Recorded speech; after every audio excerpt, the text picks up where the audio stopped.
मैं बड़ा कर लूं।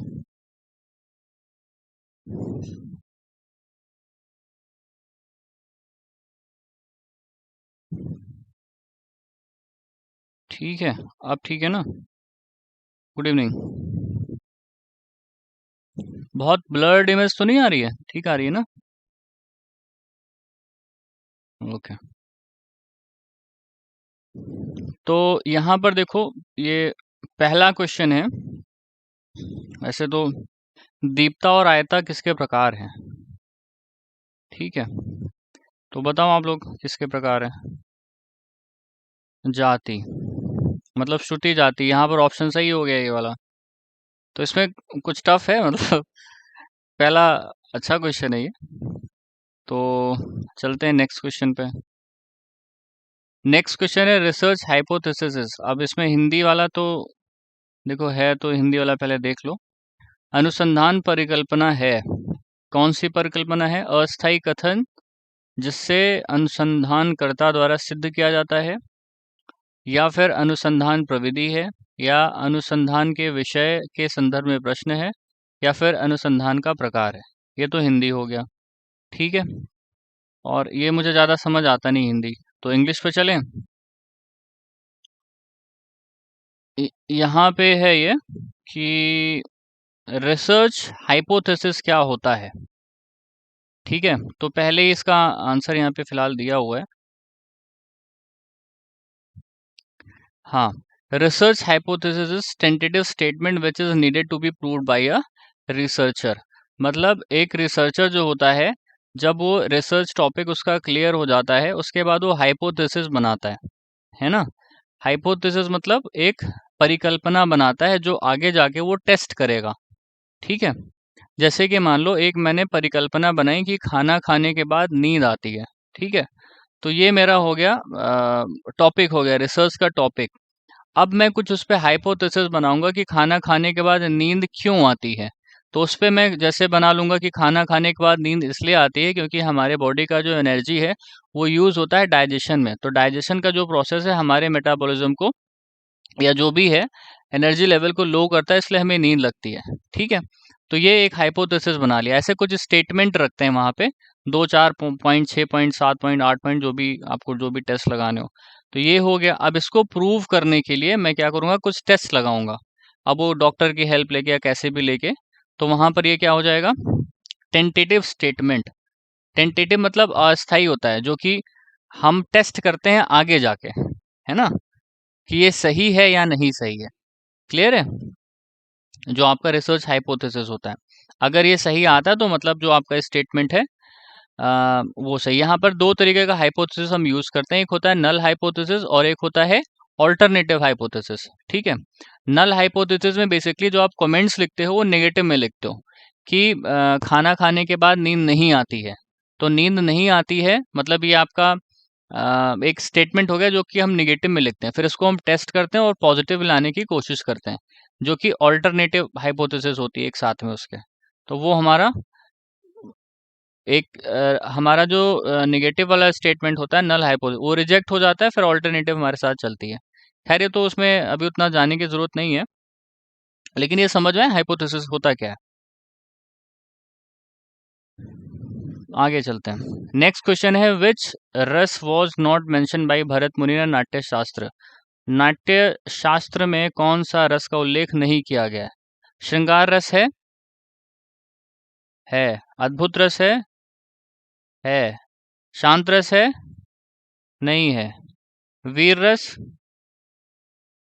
ठीक है, तो ये नौवां रस किसने बताया है? कितने लोगों ने बताया?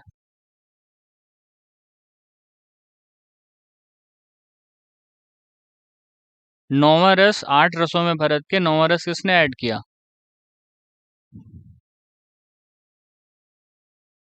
अभिनव गुप्त एक हो गए, है ना? हाँ, अभिनव गुप्त ने नौवां रस, ये आप रस वाले उसमें टॉपिक में जाओ, वहां पे लिखा है होगा। ठीक है, मम्मट ने भी शांत रस बताया। तो ये यहाँ से जो ऑप्शंस आप देख रहे हो ना, इसको पूरा ऑप्शन एक बार देख लिया करो कि शांत रस बताया है तो किसने बताया है। ये नेक्स्ट टाइम यहीं से क्वेश्चन फैब्रिकेट करेगा वो। अभिनव गुप्त ही हैं जिन्होंने शांत रस को एक्सप्लेन किया है काफी अच्छे तरीके से। ठीक है, नौवां रस।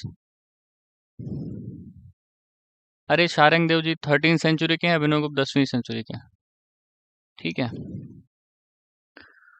और यहाँ पे आगे चलें तो नेक्स्ट क्वेश्चन है, किस राग में वादी एवं संवादी स्वरों में कितनी श्रुतियों का अंतराल होता है? किसी राग में, ये भी आसान है, वादी संवादी के स्वरों का अंतराल कितना होता है? 9 और 13। क्लियर, ये आंसर हो गया।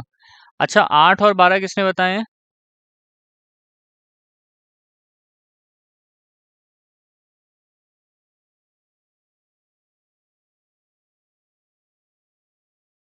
शारंग देव, और किसने बताया? एक तो हो गए, ठीक है, शारंग देव। दूसरे? ये भी नोट्स में आपके लिखा हुआ है, पुंडरीक विठल। पुंडरीक, ये ऐसे दो शास्त्रकार हैं जिन्होंने 8 और 12 श्रुतियों को माना है। मतलब जिस श्रुति पर स्वर है उसको इन्होंने डिनाई कर दिया कि हम उसको नहीं मानेंगे। ठीक है, सिर्फ बीच की जो श्रुतियां हैं उसको हम काउंट करेंगे। मतलब सा और पा की जो श्रुतियां, इसको काउंट नहीं करेंगे। इसके बीच में 8 और 12 श्रुतियों का अंतर होना चाहिए। अच्छा, 8 श्रुतियां अंतर क्या होता है? कौन सा संवाद आएगा? सामा। और 9 श्रुतियां अंतर? ना, सामा वो भी है, सापा। ये भी सामा हो गया। 9 दूसरे शास्त्रकारों ने बताया है और 8 शारंग और पुंडरी के अकॉर्डिंग। और अगर हम सापा देखेंगे तो इसमें 13 जो हो जाएगा ये सापा हो गया, और यही सापा 12 हो जाएगा किसके अकॉर्डिंग? शारंग देव जी के और पुंडरी के अकॉर्डिंग। क्लियर है? ये स्टेटमेंट में देखना, कभी क्वेश्चन आएगा आपको मिलेगा किसी एग्जाम में। उसके बाद है the act of returning into main मूल रागा फ्रॉम द समप्राकृतिक। ये इसमें देखते हैं, समप्राकृतिक राग से मूल स्वरों में पुनः वापस आने की क्रिया क्या कहलाती है? आविर्भाव कहेंगे, मतलब तिरुभाव या आविर्भाव?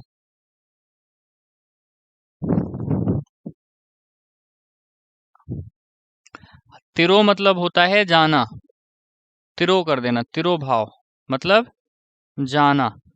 इसको ऐसे याद रखो, आविर मतलब आना। ठीक है, अगर मैं कोई राग गा रहा हूं और उस राग में मैं दूसरे राग में चला गया, दूसरे राग में जाना, ये क्या हो जाएगा? तिरोभाव। मैंने तिरोभाव कर दिया। अब वापस राग में जब आते हैं तो उसको क्या कहते हैं? आविर मतलब आना, ये हो जाएगा आविर्भाव। क्लियर है? तो यहाँ पे क्या हो जाएगा आंसर? आविर भाव। नेक्स्ट क्वेश्चन पे चलते हैं। यहाँ पर इंग्लिश में क्वेश्चन तो नहीं चाहिए किसी को, मैं बोल दूंगा इसका, ऐसा कोई इश्यू नहीं है। हाँ, मतलब बता देना, ऐसा ना हो कि आप मन में रखकर बैठे रहो कि ठीक है, कुछ इश्यू हो तुरंत बता देना, इंग्लिश भी पढ़ दूंगा, ऐसा कुछ थोड़ी ना है। उसके बाद है, किस ताल में लग्गी लड़ी नहीं बजाई जाती? बताओ आप लोग। दादरा में होती है? हाँ होती है। कहरवा में होती है? हाँ होती है। पंजाबी में होती है? हाँ होती है। तो बचा क्या? झप ताल में आपकी लग्गी लड़ी नहीं बजाई जाती। और यहाँ एक और मेंशन कर लो नोट्स में, तीन ताल में भी लग्गी लड़ी लगाई जाती है। तीन ताल एक ये होता है और एक रूपक ताल। ये आपकी जो 5 तालें हैं कॉमनली इसमें लग्गी लड़ी यूज करते हैं, दादरा, कहरवा, पंजाबी, तीन ताल और रूपक। बहुत ज्यादा इसमें जैसे बजाते बजाते हैं तो लग्गी लड़ी इसमें लगा दी जाती है। बाकी और जो तालें उसमें थोड़ा अवॉइड करते हैं। ठीक है, तो यहाँ पर आंसर क्या हो जाएगा? झप ताल। आगे चलते हैं नेक्स्ट क्वेश्चन पे। नेक्स्ट क्वेश्चन है, जातियों के ध्यान की चर्चा किस ग्रंथ में की गई है? नाट्यशास्त्र, वृहददेशी, संगीत चूड़ामणि, संगीत रत्नाकर? कौन सा है? संगीत चूड़ामणि है ना, आपके उसमें लिखवाया है, नाट्यशास्त्र नहीं है। अच्छा, राग ध्यान किसमें मिलता है सर्वप्रथम?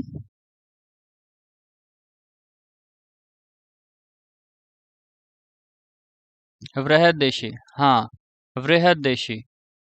वृहददेशी में आपका राग ध्यान सबसे पहले मिलता है, और जाति ध्यान संगीत चूड़ामणि में। अच्छा क्वेश्चन है। देखो इसने गलत किया है ये, वृहददेशी लगाया, कोई बात नहीं, होता है। उसके बाद यहाँ पे चलते हैं, निम्नलिखित में से कौन सी रचना तबला एवं पखावज दोनों में बजाई जाती है? देखो, तबला में कायदा बजता है। कायदा से बच्चों की शुरुआत कराते हैं। शुरुआत क्या मतलब, वही जो हमारे वो होते हैं, बोल होते हैं, उन्हीं को उलट पलट के बजाने को कायदा कहते हैं ना। स्टार्टिंग भी यही होती है कायदा में, कुछ लोग उसको बजाना सीखते हैं अलग अलग लय में। पेशकारा, पेशकारा भी होता है। पेशकारा सबसे पहले बजाया जाता है ना, सबसे पहले उस पे आएंगे। तो पेशकारा यहाँ पर दिल्ली और अजराड़ा घराने में जो सोलो तबला बजाते हैं ना, वो सबसे पहले पेशकारा से ही शुरुआत करते हैं। तो पेशकारा भी तबले की चीज है। रेला, जो कायदा होता है बेसिकली, ठीक है, कायदा पखावज में नहीं बजाया जाता, ठीक है। जो बेसिकली जो कायदा बजाते हैं, सोलो बजाने में ही कायदे का इस्तेमाल होता है, ठीक है। तो पखावज में कायदा नहीं बजाया जाता है, पहला तो ये हो गया, ठीक है। उसके बाद आता है, आप बोल रहे हो पेशकारा।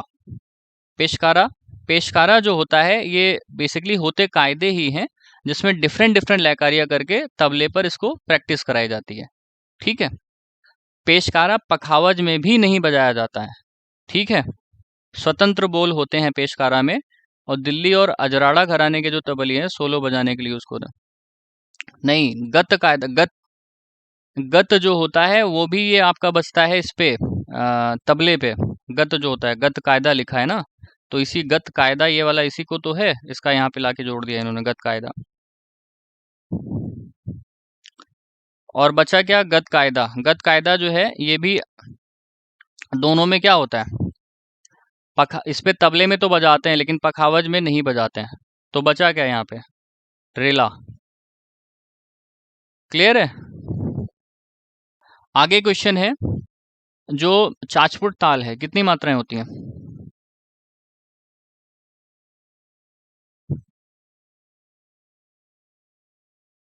ये लिखवाया हुआ है, तुक्का लगाने की क्या जरूरत है? कितनी, कितनी ताल है? फुट कितनी हो जाएगी? 8 हो जाएगी। और संप वेस्टांग कितनी है? षट पिता पुत्रक, या जो और उसके नाम से, ठीक है। तो इनके जितने भी नाम हैं वो याद कर लेना। तो यहाँ पर जो आपका 8 है वो सही हो जाएगा, ठीक है। अच्छा है, चच्चत फुट लिखा है, चाच फुट दिख रहा है, ठीक है। उसके बाद आगे क्वेश्चन है, राग मुद्रा सामान्यता किसकी रचनाओं में पाई जाती है? अन्नमाचार्य, मुत्तुस्वामी दीक्षितर, श्यामा शास्त्री, त्यागराज, कौन है? मुत्तुस्वामी दीक्षितर। ये भी राग मुद्रा है, राग मुद्रा से क्वेश्चन पूछा इन्होंने, इजी है। इसने लगाया है 4, त्यागराज। उसके बाद है ताल अंग गुरु का अक्षर काल, 4, 16, 12, 8। गुरु पूछ रहा है, 4 नहीं। अच्छा, हाँ मतलब ऑप्शन 4 बता रहे हो या 4 मत अंग बता रहे हो? हाँ, गुरु में 8 होती है ना। हाँ, ठीक है, इजी क्वेश्चन है, इसमें कुछ नहीं है। उसके बाद है, कुछ अच्छा क्वेश्चन दिखे, संदीपनी किस निम्नलिखित से किससे संबंधित है? स्वरों से, श्रुतियों से, जातियों से, रागों से?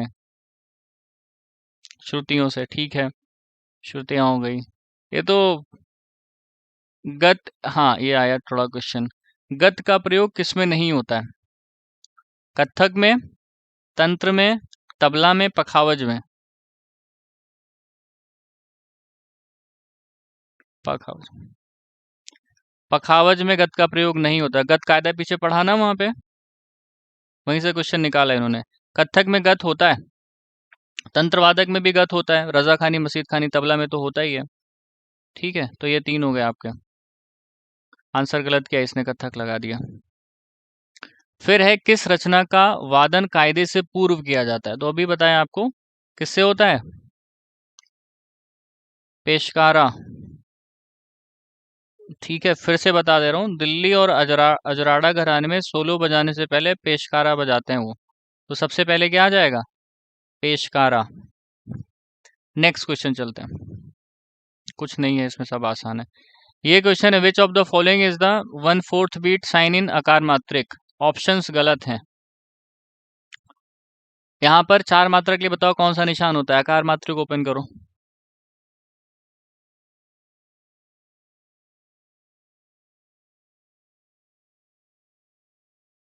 हिंदी वाला। एक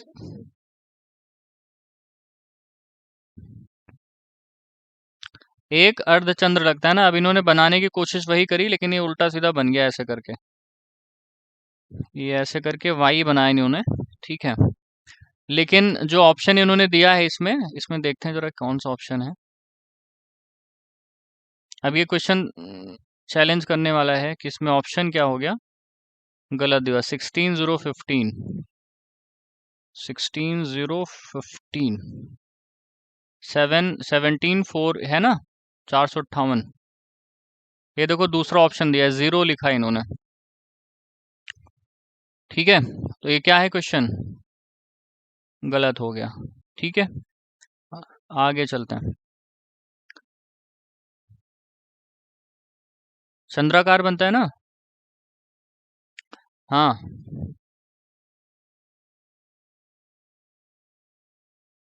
आकार मात्रिक पहली यूनिट में देखोगे तो उसमें है आकार मात्रिक स्वरलिपि। पहली यूनिट, पहली यूनिट देखा है वीडियो, उसमें देखोगे आकार मात्रिक मिलेगा। ठीक है, फिलहाल ये तो क्वेश्चन ही गलत है। महाराष्ट्र का लोक अवनद्य वाद्य है?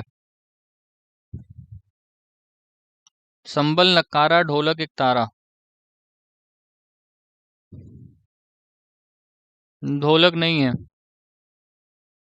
संबल होता है। संबल जो वाद्य है, मतलब दो ऐसे नगाड़े टाइप के होते हैं ऐसे करके, ठीक है।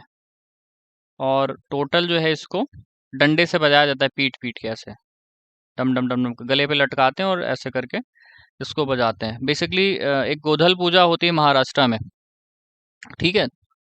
तो जो महालक्ष्मी को डिवोटेड होता है, तो उनके लिए ये रखते हैं गोधल पूजा, तो उसमें ये डम डम डम डम करके बजाते रहते हैं।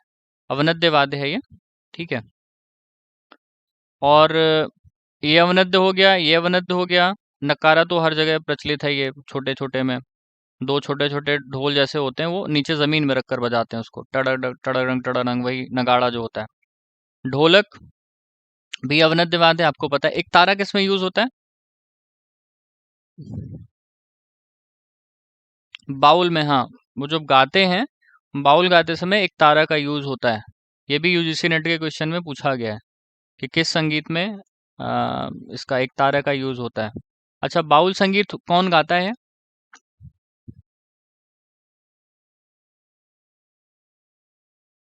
जो सन्यासी टाइप के लोग होते हैं ना, सन्यास ले लेते हैं घर से, तो वो गेरुआ और भगवा रंग का कपड़ा पहन के और घर घर दूर दूर जाके मांगते हैं, और ये बाउल का गान करते हैं। वैसे तो ये परंपरा है, बाकी तो बाउल का स्टेज परफॉर्मेंस भी होती है। ठीक है, एक सिंगल लोग रहते हैं, टिंग टिंग बजा के उसको गाते रहते हैं। किसमें? हाँ हाँ, बंगाल का ही लोग वो गीत है। उसके बाद है कि घसीट का निम्नलिखित में से किससे संबंध है? घसीट का प्रयोग किसमें होता है? हारमोनियम नहीं है, सितार हो गया, तबला नहीं है, बांसुरी नहीं। और सूत का किसमें होता है?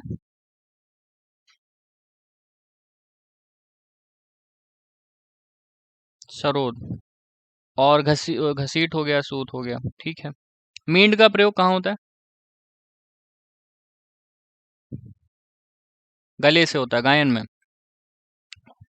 जो सितार का घसीट है उसको गायन वाले मींड बोलते हैं, और जो फ्रेटलेस वाद्य वाले हैं उसको वो बोलते हैं, सूत बोलते हैं।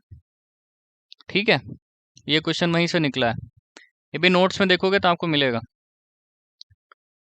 उसके बाद कह रहा है कि लय के प्रयोग के नियम को कहते हैं। ये ताल दस प्राण से क्वेश्चन है।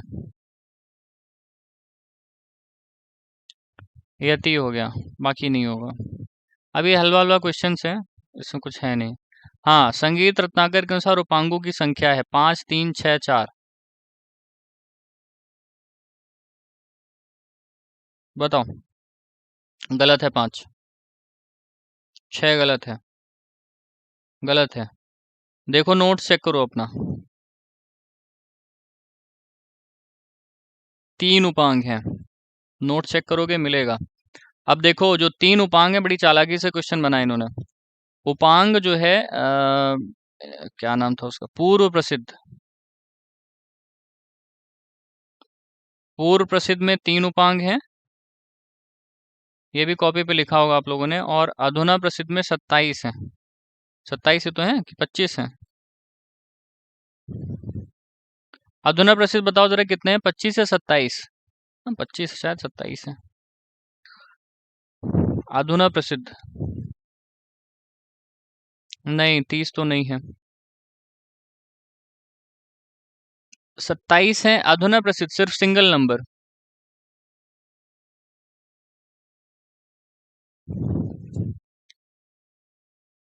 याद नहीं है? 27 कहे गए हैं।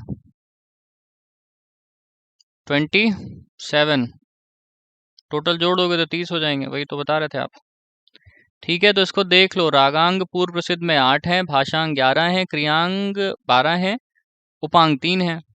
और अधुना प्रसिद्ध में आएंगे तो रागांग 13 है, भाषांग 9 है, क्रियांग शायद 3 है, और उपांग 27 है। ये है, ये क्वेश्चन यहाँ से निकला हुआ है, पढ़ लेना इसको। आगे चलते हैं। कहीं से पूछ सकता है, अब ये तो आप नहीं बता सकते ना कहाँ से पूछेगा। अब जैसे पढ़ाते टाइम कुछ लोग बहुत कह रहे थे सर अगर उसमें दोनों ऑप्शन दे दिया, तो दोनों ऑप्शन नहीं देगा, हमेशा एक ही ऑप्शन रहता है ना। अब मान लो अगर 27 वाला पूछता तो 26 देता, 27 देगा, 28 देता, 30 देता, ऐसे करके देता। क्लियर है?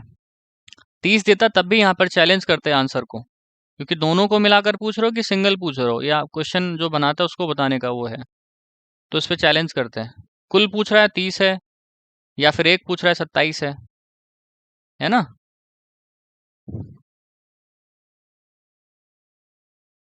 हाँ, एक ही ऑप्शन में रहेगा।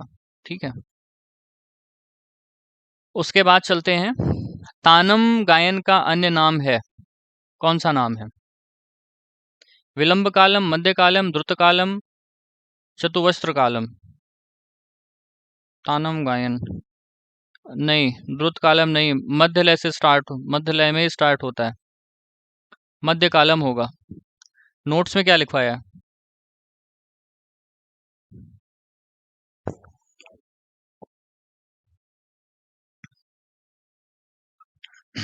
तानम, हाँ धीरे धीरे वो करके मध्य, उसमें मध्य लय में ही तो होता है, मध्य कालम बोलते हैं इसको। ठीक है, तानम गायन जो है ये मध्य कालम के नाम से जाना जाता है। नोट्स में चेक करना, अगर कुछ और लिखा है तो बताना। वैसे यही होता है, थोड़ा बहुत तो याद है मुझे। और चेक कर लिया? मिल ही नहीं रहा होगा, आंसर चेक कर लें।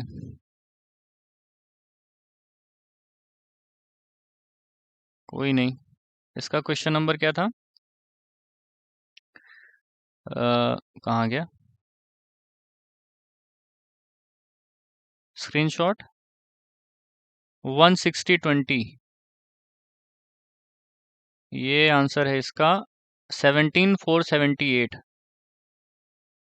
तो 17,478 कौन सा है? दूसरा, मध्य कालम। ठीक है, नोट्स में जरा देख लेना, लिख बताया कौन सा है। वैसे होगा, यही होगा, मध्य कालम। ठीक है, आगे चलते हैं। ये थोड़ा क्वेश्चन ऐसा था कि आप गलत कर सकते हो इसमें, है।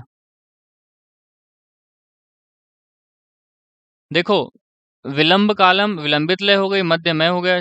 चतुर्वस्त्र कालम मतलब ऐसा, चतुर्वस्त्र मतलब बोलते हैं जो चतुर्थ जाति की जो ताले होती हैं, अगर उसके अंतर्गत आप कोई चीज वो कर रहे हो तो वो चतुर्वस्त्र में आता है, चतुर्वस्त्र। ठीक है, और बाकी और भी चीजें हैं, अभी तो उतना याद नहीं आ रहा है। लेकिन तानम गायन का नाम ही दूसरा है कि मध्य कालम। अब यहाँ से हम लय से इसको रिलेट कर देते हैं ना, इसलिए क्वेश्चन बनाया गया ये। मध्य कालम जो है एक नाम है, इसको तानम को बोलते हैं, जो कि मध्य लय के अंतर्गत होता है। बाकी तीन इसने तो वो दे दिए हैं ऐसे करके। दूसरा है सारीगान कहाँ का लोकगीत है?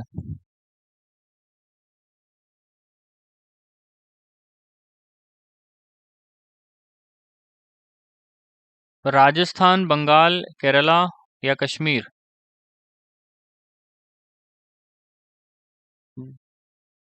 बंगाल है सारीगान। ठीक है। बाउल, भटियाली, चिपका और चिपटा क्या होता है वो, चटका, चटका, गंभीरा, सारीगान, ये बेसिकली हैं कहाँ के आपके, बंगाल के। ठीक है, इसने राजस्थान लगा दिया। आगे है यहाँ पर, देखो क्वेश्चन आप खुद ही देख रहे हो कि बहुत कठिन कहाँ है, कहाँ से आपको लग रहा है टफ है ये? कितने क्वेश्चन हो गए? 22 क्वेश्चन कर लिए। यहाँ पे अभी मुझे सिर्फ एक ये लगा, एक मध्य कालम वाला जो ठीक ठाक लगा कि हाँ क्वेश्चन है, और दूसरा उपांग वाला अगर याद नहीं तो गलत करोगे, और बाकी और मुझे ऐसा कोई क्वेश्चन अभी तक यहाँ नहीं लगा कि जो जिसपे आप गलत कर सकते हो। ठीक है, तो 10 क्वेश्चन तो आपको ऐसे मिलेंगे कि जो आपको नहीं आएंगे, ये तो एग्जाम में रहता है हर बार। 10 विद गमक है, बताओ कौन सी है इसमें से?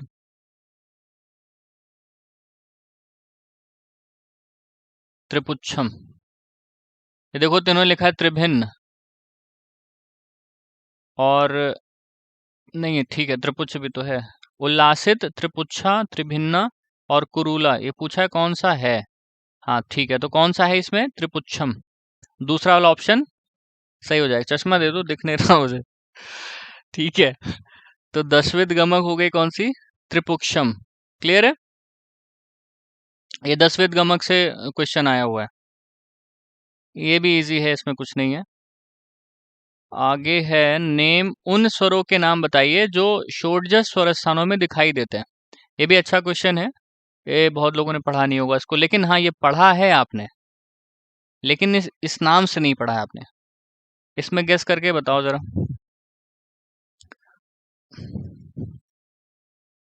ये समझ में है षोडश स्वर स्थान होते क्या हैं?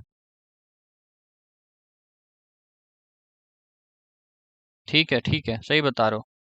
षोडश मतलब 16 स्वर का स्थान पूछ रहा है, 16 स्वर। और दूसरा यहाँ पर टर्म यूज करते हैं, इसको 12 को क्या बोलते हैं? द्वादश। बस शब्दों का खेल उन्होंने यहाँ पर खेला है, द्वादश स्वर। तो द्वादश स्वर में आपके 12 स्वर हैं जो इन्होंने बताए हैं, वेंकटमखी या जो भी शास्त्रकार पहले हुए हैं। 4 स्वर जो काल्पनिक हैं, जो एक स्वर के 2 नाम दिए गए हैं, वो यहाँ पर इन्होंने पूछे हैं। तो कौन कौन से हैं? जैसे कि अगर यहाँ पर मैं लिखूं, द्वादश में तो आपका अगर यहाँ पे द्वादश जो 12 स्वर में आ जाएंगे, पहला तो आपका साधारण गा है, दूसरा इन्होंने 4 श्रुति रे बता दिया है, तीसरा इन्होंने यहाँ पर बताया है कैशिकनी और कैशिक निषाद, और चौथा इन्होंने यहाँ पर शुद्ध नी रख दिया है। ठीक है, षोडश जब बनाते हैं ये मतलब 16 का, तो पहला जो है यहाँ पर बताते हैं 6 श्रुतिग्रह, मतलब वही षट श्रुतिग्रह ऋषभ है ये। ठीक है, शुद्ध गांधार, और तीसरा है 6 श्रुति धा, मतलब कि षट श्रुतिक धैवत, और उसके बाद 4 श्रुति धा मतलब चतुश्रुतिक धैवत। ये इन्होंने षोडश में 4 स्वर रखे हैं।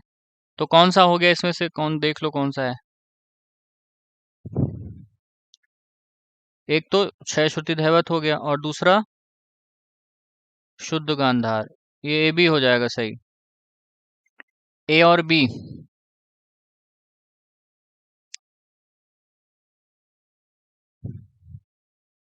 ठीक है, इसमें इतना ही है, मतलब जो आपके स्वर स्थान है ना, यहीं पर डिस्कस करते हैं। जैसे कि आपने स्वर स्थान पढ़े ना, स्वर स्थान, तो कितने स्वर स्थान है? 12 स्वर स्थान पढ़े हैं। 12 स्वर स्थान पढ़े कि नहीं पढ़े? अरे कर्नाटकी, कर्नाटकी, कर्नाटकी 12 स्वर पढ़े हैं? कर्नाटकी कौन कौन से स्वर हैं बताओ जरा।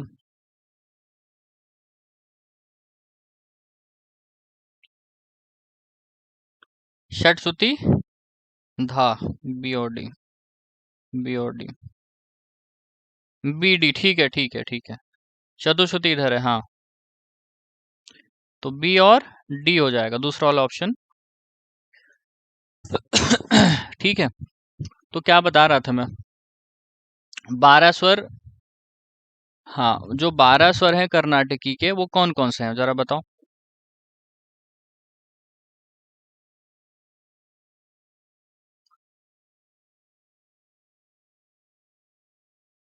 देखो, आ, इसका क्या क्या नाम था, इन्होंने कर्नाटकी में जैसे कि सा हो गया, शुद्ध रे हो गया, है ना, पंचश्रुति रे जो आप बोलते हो चतुश्रुति ऋषभ को, तो चतुश्रुति ऋषभ हो गया, षट श्रुति रे हो गया।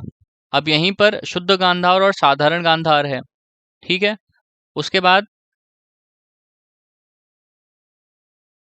शुद्ध गांधार पंचश्रुति रे जो बोलते हैं, हमारे यहाँ का शुद्ध रे हो जाएगा, ठीक है। और उसके बाद आगे चलेंगे तो अंतर गांधार, शुद्ध मध्यम, प्रति मध्यम, पंचम, शुद्ध दैवत। इसके बाद जो शुद्ध दा हमारा होता है, इनको इन्होंने बोला कि पंचश्रुति दैवत, वही मतलब चतुश्रुतिक धा, ठीक है, चतुश्रुतिक धा। और इसके बाद इनका ये आ जाता है, क्या बोलते हैं उसको, हाँ, छह श्रुतिक धा या फिर कैशिक नहीं बोलते हैं। और उसके बाद काकली, देखो यहाँ पे लिख देता हूँ मैं, नहीं समझ में आ रहा होगा। हाँ, ये करवाया क्वेश्चन वहीं से, थोड़ा सा फैब्रिकेट कर दिया है।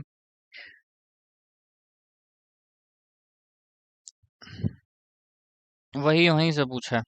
देखो, पहला इन्होंने सा बोला, ठीक है, दूसरा इन्होंने शुद्ध रे बताया, इनके जो है ना।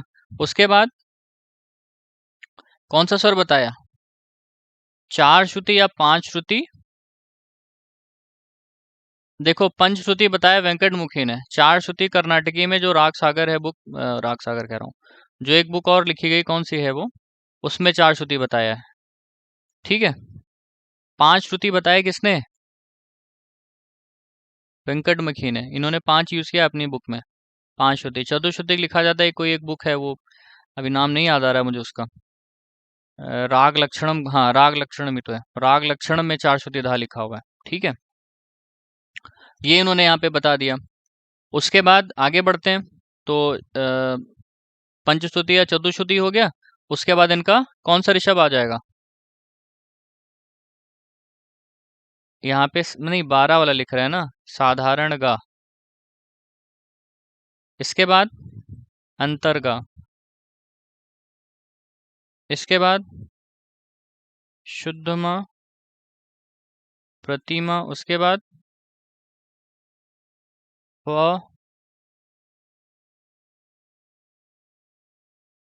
हाँ वराली मध्यम इन्होंने वेंकट मखी ने, ठीक, एक श्रुति उतरेगा पंचम तो वराली में।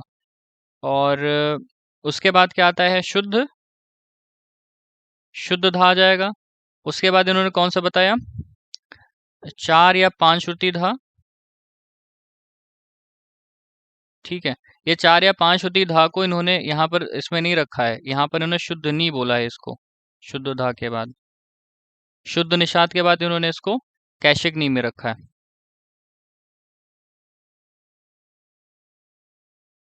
ये हो गए 12 आपके।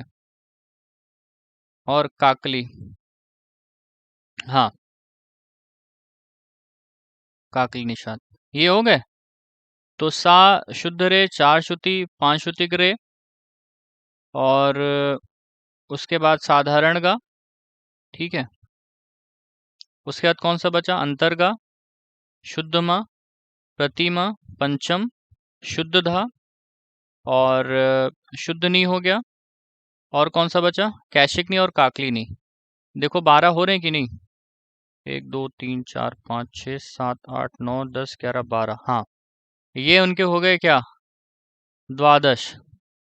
उसके बाद जो इन्होंने छह श्रुति रे बताया है, छह श्रुति रे मतलब साधारण, गा, इसको बोला इन्होंने छह श्रुति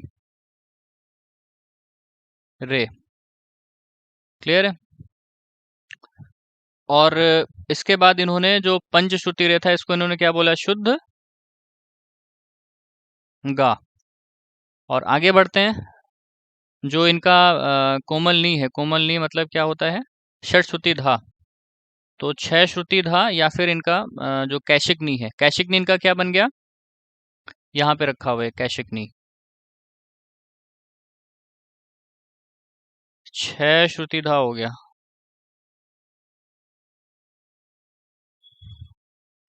शुद्ध नी हो जाएगा चार श्रुति, चार श्रुति या पांच श्रुति का हो जाएगा, चार या पांच श्रुति। तो ये इनका द्वादश है और ये इनका षोडश, षोडश क्या बोलते हैं? षोडश है, षोडश, हाँ। षोडश, षोडश हो गया, ठीक है। 12 4 16। क्लियर है? लिख लेना, यहाँ से फिर पूछ सकता है। बस इतना ही है। वही तो है, वही तो पूछा इन्होंने।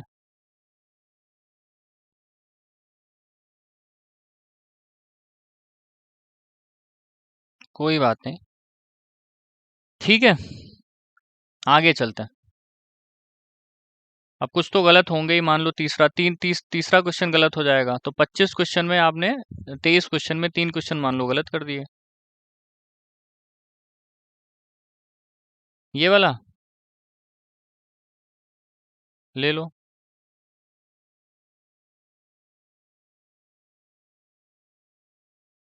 देखो चीजें वही हैं, पढ़ते सभी हैं, लेकिन अब कोई उसको बहुत टाइप से पढ़ लेता है, समझ लेता है, और कोई नहीं समझ पाता है।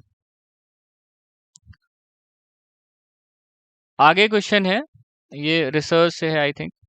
Empirical research relies upon experiment and data based analysis. दूसरा है empirical research is never applicable in the subject of music. पहले तो ये बताओ एम्पिरिकल रिसर्च होती क्या है?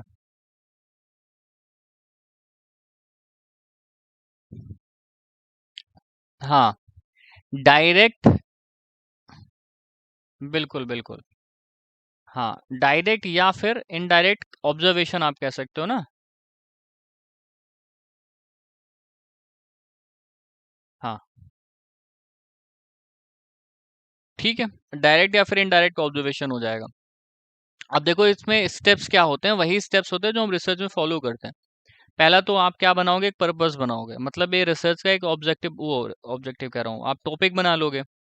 उसके बाद आप जो हाइपोथेसिस वहां पर बनाई आपने, उसको सपोर्टिंग आप मटेरियल्स ढूंढोगे कि कैसे कैसे इसको हम क्या करेंगे, सही साबित करेंगे कि हम जो काम कर रहे हैं वो सही है। फिर अब ये सपोर्टिंग मटेरियल ढूंढने के बाद, इसके बाद यहाँ पर हाइपोथेसिस बनाई जाती है। अगर यहाँ पे लिखना चाहो तो लिख सकते हो स्टेप्स। पहला क्या होता है? आप एक स्टेटमेंट बनाते हो। स्टेटमेंट बनाने के बाद आप सपोर्टिंग मटेरियल ढूंढते हो जो आपके स्टेटमेंट को क्या करते हैं? सपोर्ट करें। क्या हो जाएगा? Supporting material.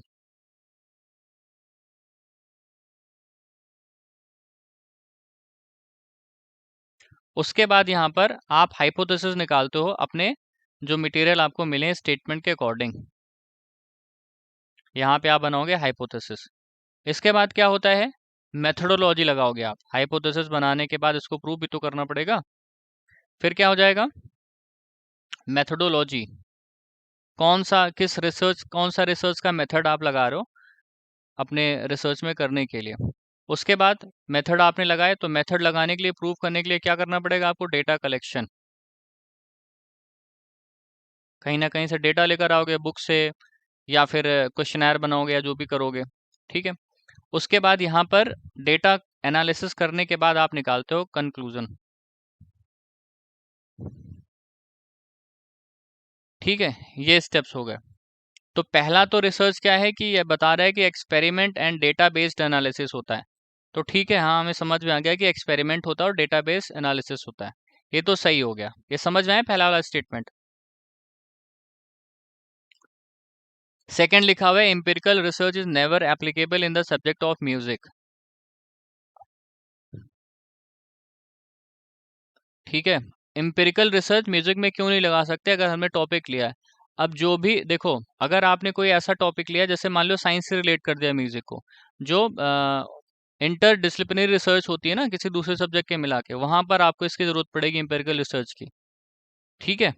या फिर और भी कोई टॉपिक ऐसा लिया है आपने कि जहां पर इसकी आपको जरूरत पड़ रही है, एक्सपेरिमेंट्स कर रहे हो आप उसमें, और उसके बाद फिर डेटा एनालिसिस कर रहे हो, तब भी जरूरत पड़ेगी। तो दूसरा स्टेटमेंट क्या हो जाएगा यहाँ पे, पहला सही है और आर क्या है, गलत हो जाएगा। ठीक है। ये भी कुछ खास क्वेश्चन नहीं है, रिसर्च का क्वेश्चन म्यूजिक में आसान ही आता है।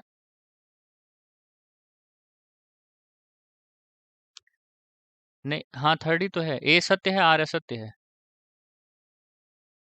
एम्पिरिकल रिसर्च म्यूजिक में भी लगा सकते हैं।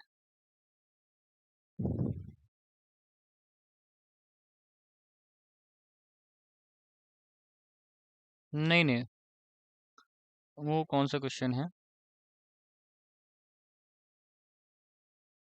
इसमें यही प्रॉब्लम है। ये क्या है, भारतीय संगीत में कल्पना राग के सौंदर्य का प्रदर्शन का अभिन्न अंग है। सही है। कल्पना मतलब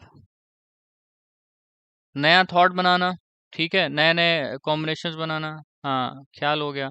फिर है कल्पना शक्ति में कलाकार राग के नवीन राग, यही वही लिखा हुआ है। तो इसमें क्या है, दोनों सही हैं, और इसकी व्याख्या क्या है, सही व्याख्या है।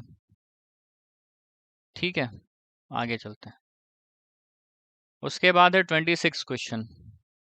अब यहाँ पे मुझे अच्छा, फर्स्ट, बाकी पेपर कहाँ चले गए। नहीं, इसमें ये आ रहा है ना। अच्छा, एक मिनट, इसीलिए कह रहा था इसका वो कर लो अलग से। चलो कोई नहीं, है भी कि नहीं है इसमें, पहले तो ऐसा नहीं होता था। हमें लग रहा है नहीं है इसमें, अच्छा हाँ है तो।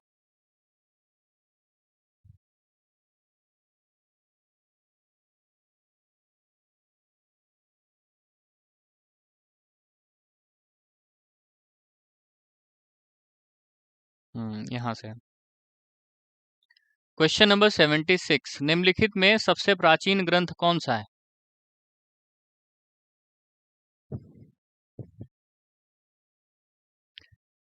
ठीक है, बृहदेशी हो गया। अच्छा जरा इसको सेट करो, सबसे पुराने से सबसे नया तक, पहला कौन सा होगा, चौथा हो गया, दूसरा बताओ।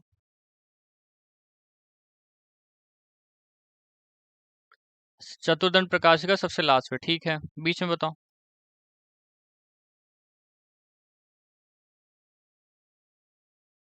संगीत समय सार, वेरी गुड। 4 3 2 1, ठीक है। आगे चलते हैं।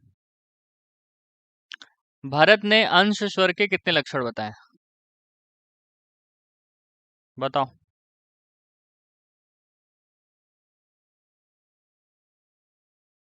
10, और कोई। ठीक, ये तो लिखा है ना नोट्स में। उसके बाद क्वेश्चन है, जो संगीत अनादि संप्रदाय अर्थात वेद के समान शब्द प्रधान होता है वह है, कौन सा होगा। गांधर्व नहीं है, शब्द प्रधान है, ये स्वर प्रधान होता है। देशी संगीत शब्द प्रधान, ठीक है। देसी संगीत जो है वो शब्द प्रधान होता है, और जो गांधर्व है वो स्वर प्रधान होता है। ध्रुवा से तो कोई मतलब ही नहीं यहाँ पे, और कुतब से भी कोई मतलब नहीं है। ठीक है, आंसर कहो तो चेक कर लेते हैं, ऐसा कोई नहीं है। लेकिन ये क्या लिखवाया है इसमें,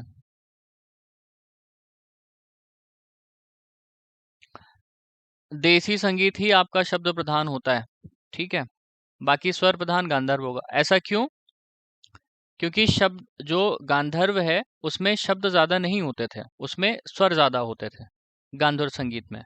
ठीक है। देसी संगीत शब्द प्रधान बोले जाते हैं जहां पर शब्दों की अधिकता होती है। ठीक है। देसी संगीत भाव प्रधान होता है, तो भावों को व्यक्त करने के लिए स्वर नहीं चाहिए हमें। स्वर में निबद्ध ऐसे शब्द होने चाहिए जिनको हम बोलें स्वर के माध्यम से, तो भाव प्रकट हो पाए। ठीक है, तो यहाँ पर क्या हो जाएगा? रोशनी स्क्रीन नहीं आ रही, लेफ्ट करके ज्वाइन करो।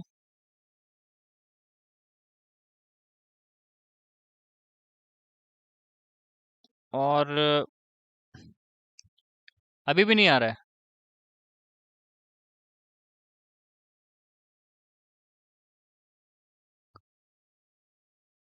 अनादि संप्रदाय वही बोलते हैं जो आपके उससे जुड़े रहते हैं, गांधार संगीत, और वहाँ जो जुड़े रहते हैं। ठीक है, यहाँ पे इसका अनादि संप्रदाय का आगे एक्सप्लेन कर दिया है ना। अनादि संप्रदाय अर्थात वेद के समान शब्द प्रधान है। ठीक है, अनादि संप्रदाय क्या हो गया? जो वेद के समान क्या हो? शब्द प्रधान। आगे चलते हैं। बाज व चिकारी के तारों का द्रुत लय में प्रयोग। कृंतन झाला जोड़ जमजमा, जमजमा, झाला हो गया। कुछ नहीं है क्वेश्चन में। इनमें से कौन सा राग ऑडो जाति का नहीं है? बताओ जरा, ऑडो जाति का राग कौन सा है? देसी नहीं है। ठीक है, देसी तो आपको पता है। और दुर्गा में क्या होता है?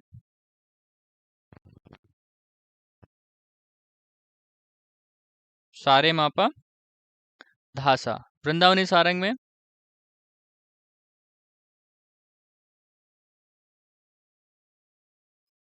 हाँ शुद्ध, हाँ शुद्धनी से वो ले जाते हैं। ठीक है। बैरागी, बैरागी तो पता। बैरागी में भी, बैरागी में क्या होता है?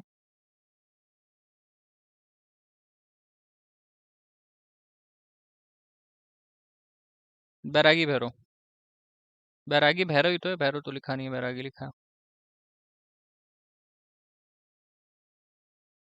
हाँ बताओ, बैरागी में स्वर बताओ।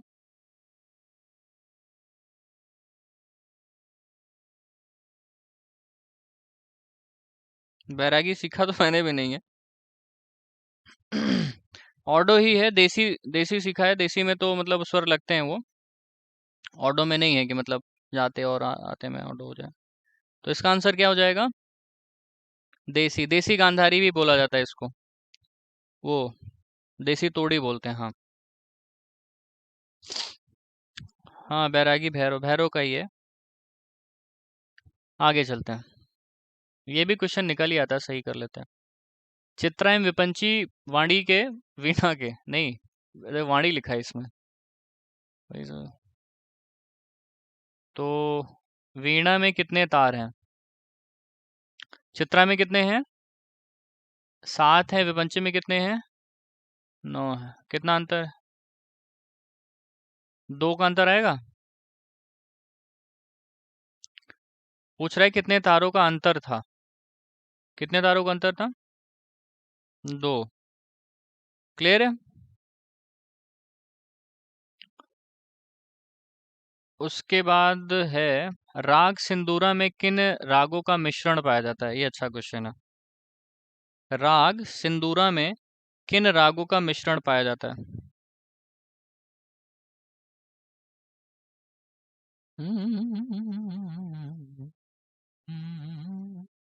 दुर्गा है इसमें, दुर्गा काफी है। ठीक है,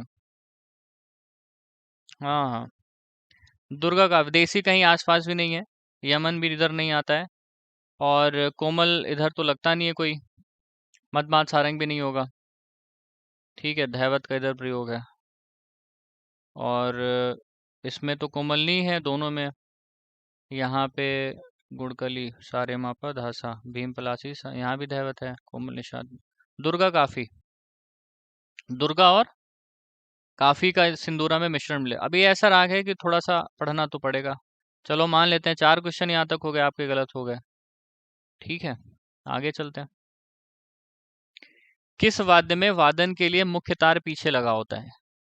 मुख्य तार पीछे लगा होता है, विचित्र वीणा, रुद्र वीणा, इसराज, सुरसिंगार। विचित्र वीणा में तो मुख्य ऊपर ही होते हैं। रुद्र वीणा में भी 4 मुख्य ऊपर होते हैं। इसराज में भी ऊपर होते हैं। सुर सिंगार, हाँ सुर सिंगार में भी ऊपर की तरफ ही होते हैं। ये कैसा क्वेश्चन है? किस वाद्य में वादन के लिए मुख्य, अच्छा, वादन के लिए मुख्य तार पीछे लगा होता है कि मतलब कि जो आपका चिकारी का वो जो तार नहीं है, चिकारी क्या बोलते हैं उसको, जिसपे सा बजाते रहते हैं, वो रुद्र वीणा में साइड की तरफ लगता है। पीछ नहीं, तरफ के तार अलग हैं। मतलब सपोर्टिंग जो सा देने के लिए ना, हाँ बाज का जो तार होता है, टिंग टिंग टिंग टिंग बजाने के लिए, सा देने के लिए, अ, तो वो ना साइड में लगा होता है रुद्र वीणा में। जैसे रुद्र वीणा है तो मुख्य तो इधर 4 ही होते हैं ऊपर, इसको बजाया जाता है। बाज का तार ना यहाँ पे लगाते हैं, इस साइड में। तो वो पीछे नहीं होता, वो बगल में होता है। पता नहीं किस हिसाब से पीछे बोल रहे हैं, साइड में होता है ये यहाँ पर। ये आप देख सकते हैं यूट्यूब पर, वीडियो वगैरह अवेलेबल होंगे बजाते समय किसी को। क्या मुख्य तार पीछे? नहीं नहीं, इसराज में भी पीछे नहीं होता, ऊपर ही होता है। ठीक है, ये है रुद्र वीणा। रुद्र वीणा इसको देखा है मैंने, तो ये,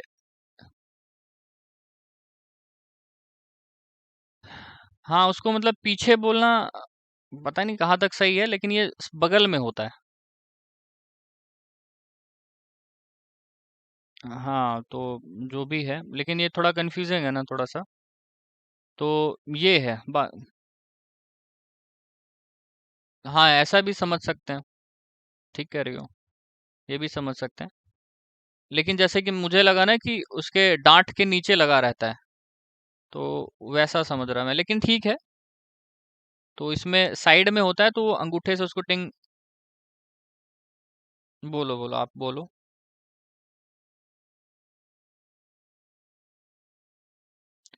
सुर सिंगार में तरफ के तार होते क्यों नहीं है? नीचे के साइड पे उधर लगाते हैं कुछ लोग।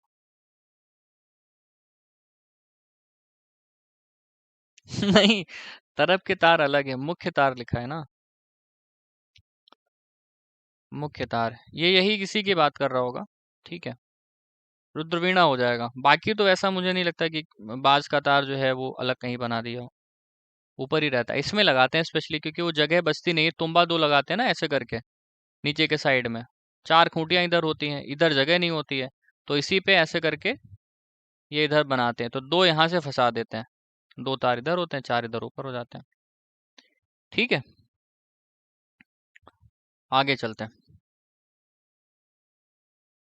ये तो क्वेश्चन दिया था मैंने। राग भोपाली के स्वरों में मध्य सप्तक के षड्ज को क्या है, ऋषभ को षड्ज मानकर आरोह अवरोह करने का, ये बताओ जरा कौन सा है इसमें?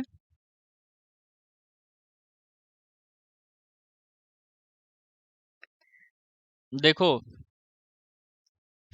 तिलक कामोद होगा कैसे?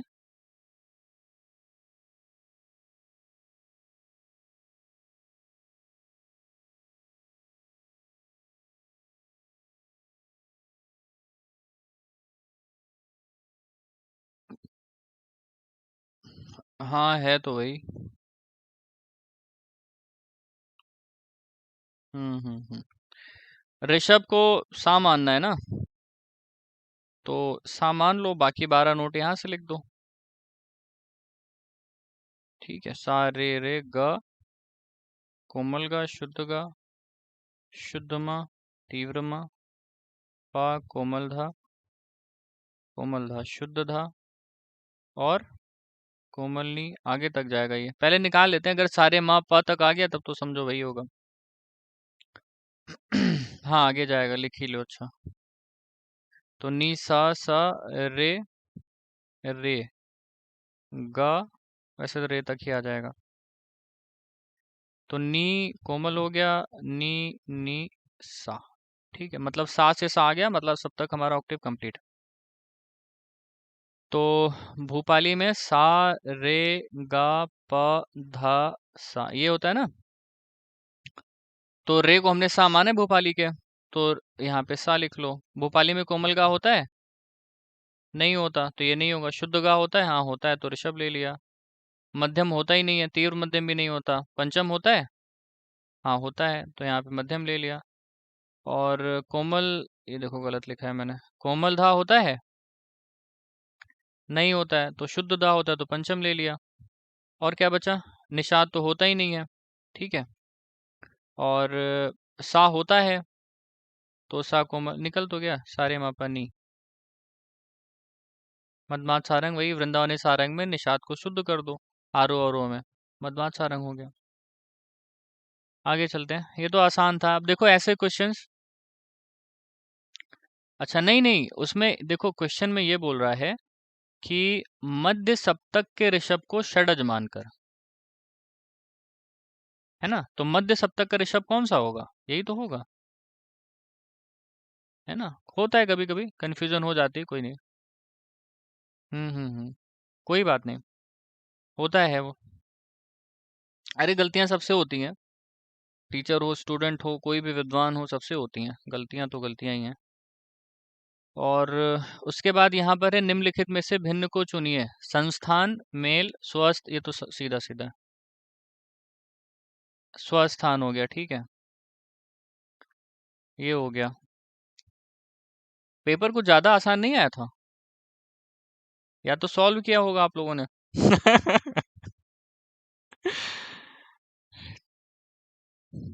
ठीक है।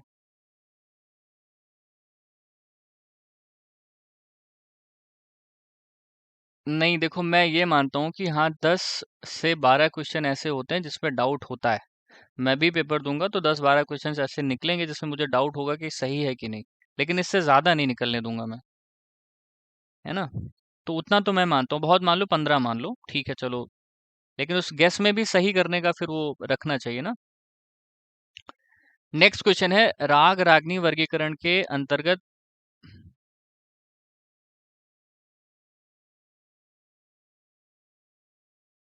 भरत मत पूछ रहा है, भरत मत।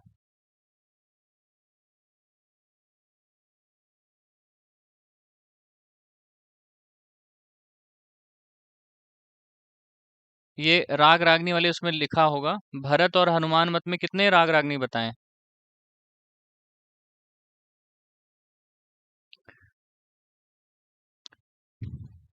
है ना? और दूसरा दो और कौन से मत है? कल वही कल्लीनाथ और शिव, सोमे, हाँ जो भी है, सोमेश्वर है जो भी है उसमें। रागार्णव, रागार्णव में बताओ जरा।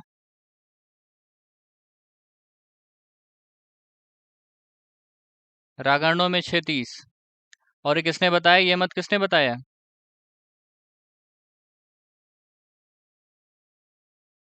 दामोदर पंडित, ठीक है। दामोदर पंडित। फकीरुल्लाह ने कितने बताए? वो वीडियो देख लेना एक बार फिर से, क्वेश्चंस पूछे जाते हैं, आप इसको, ठीक है, उसके नोट्स भी देख लेना, कॉपी पे लिख लो वो। तो ये क्लियर है ना, 36 हो गए इसमें। आगे चलते हैं। फिर है कर्नाटक ताल पद्धति के संबंध में कौन सा कथन सही नहीं है? क्वेश्चन को ध्यान से आखिरी तक पढ़ना, हमेशा सही नहीं है लिखा है। ठीक है, कई बार देखते हैं सही, अच्छा ठीक है, बस वहां से फिर लगा दिया, सही हो गया, मिल गया। तो पहला तो लिखा है सभी ताले सम से प्रारंभ होती हैं। हाँ ठीक है, सम से ही प्रारंभ होती हैं। उसके बाद है सभी ताले खाली और ताली से युक्त होती नहीं, है ना? तो कर्नाटकी ताल में खाली नहीं होता है, ताली होगा और सम होगा। हाँ। और एक चीज कर्नाटकी संगीत में और कौन सा क्या नहीं होता, समय सिद्धांत, ये भी ध्यान रखना। समय सिद्धांत को भी वो फॉलो नहीं, हाँ, नहीं नहीं, समय सिद्धांत जो रागों में हमारे यहाँ गाते हैं ना, प्रथम प्रहर द्वितीय प्रहर, ये नहीं फॉलो करते वो, कभी भी कोई भी राग गाते हैं। ठीक है, हमारे यहाँ समय सिद्धांत का नियम है, उनके यहाँ नहीं है। बाकी यहाँ तालों की 5-5 जातियां हाँ बोलो। हाँ अच्छा तो किया है, कभी भी कोई राग गा सकते हो आप, परफॉर्मेंस के लिए लोगों को मौका मिल जाता है। नहीं तो भैरव, का कोई प्रकार गाना है तो सुबह का इंतजार करो। फिर कहाँ लोग गाते हैं, शाम को परफॉर्मेंस होती है तो सुनने को ही नहीं मिलता। भातखंडे के अनुसार किस सांगीतिक शैली में तानों का प्रयोग नहीं होता? ध्रुपद। अच्छा, जो ध्रुपद झप ताल में गाया जाता है, क्या कहते हैं उसको? सादरा। ये लास्ट टाइम कराया। ठुमरी टप्पा।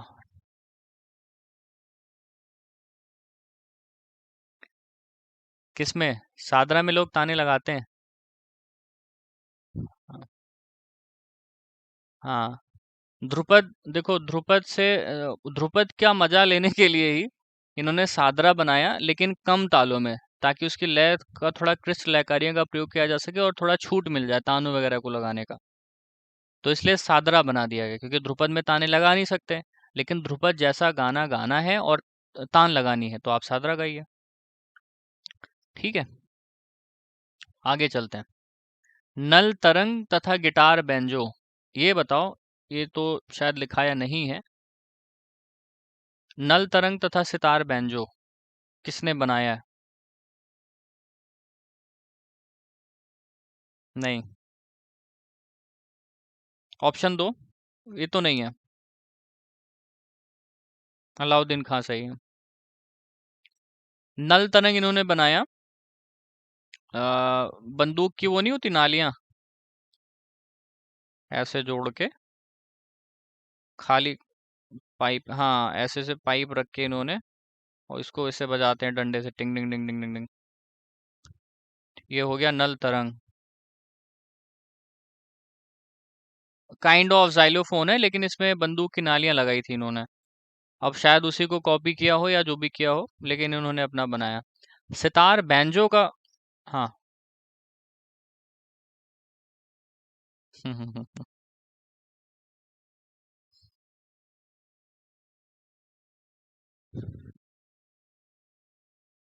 हाँ, सितार बैंजो।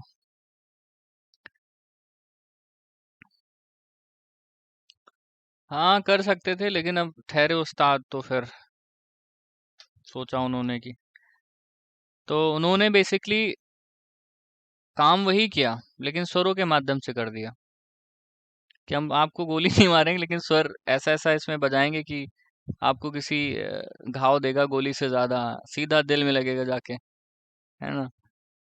तो ये सोच थी। सितार क्या? ये सितार कहाँ बजाते थे? अलाउद्दीन खान तो सरोद बजाते थे ना। सितार, हाँ हलीम जाफर जी को बोला जाता था। और एक इनके वो भी तो थे, उनका क्या नाम था? अ, उनके बेटे क्या नाम था उनका? अमजद अली, असद अली, क्या नाम, सरोद के हैं फिलहाल वो। अकबर अली, हाँ। अली अकबर, हाँ। नेक्स्ट क्वेश्चन इसमें बताओ जरा। उत्तर दक्षिण ठाटों का कौन सा सुमेलित नहीं है? इसमें भैरव, माया मालोकोट, पूर्वी कामवर्धिनी, मारवा गमन पिया तोड़ी, शुभ पंतुवाली, हाँ चार है। ठीक है, तो ये हो गया। देखो पेपर तो पता नहीं क्यों आसान लग रहा है, अब पता नहीं आप लोगों को कैसा लग रहा है। वह कौन सी ताल है जिसके दूसरे तीसरे चौथे विभाग में दो तीन चार मात्राएं हैं? ये देखो कौन सा क्वेश्चन है। धमार हो गया ये। ठीक है, क घे ट घे ट धा आ ग ते ट ता आ। हाँ। मतंग ने द्वादश स्तरीय मूर्छना के ये अच्छा क्वेश्चन है। मतंग ने द्वादश स्तरीय मूर्छना के प्रतिपादन की उपयोगिता का क्या कारण बताया? आप लोगों ने पढ़ा होगा, लेकिन दूसरे तरीके से क्वेश्चंस को फैब्रिकेट किया इसने। लिखा है शुद्ध तथा विकृत स्वर के स्थान प्राप्ति, मंद्र मध्य तार सप्तक के स्थान की प्राप्ति, वादी संवादी, या फिर 12 स्वरों में षड मध्यम दोनों ग्रामों की प्राप्ति। बताओ।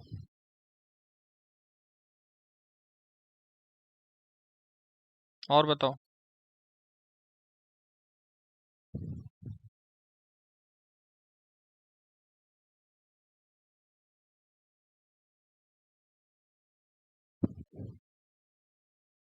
फोर्थ ही लग रहा है। द्वादश सर मूर्छना लिखवाई है?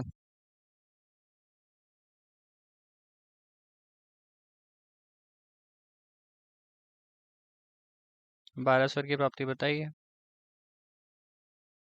4, 12।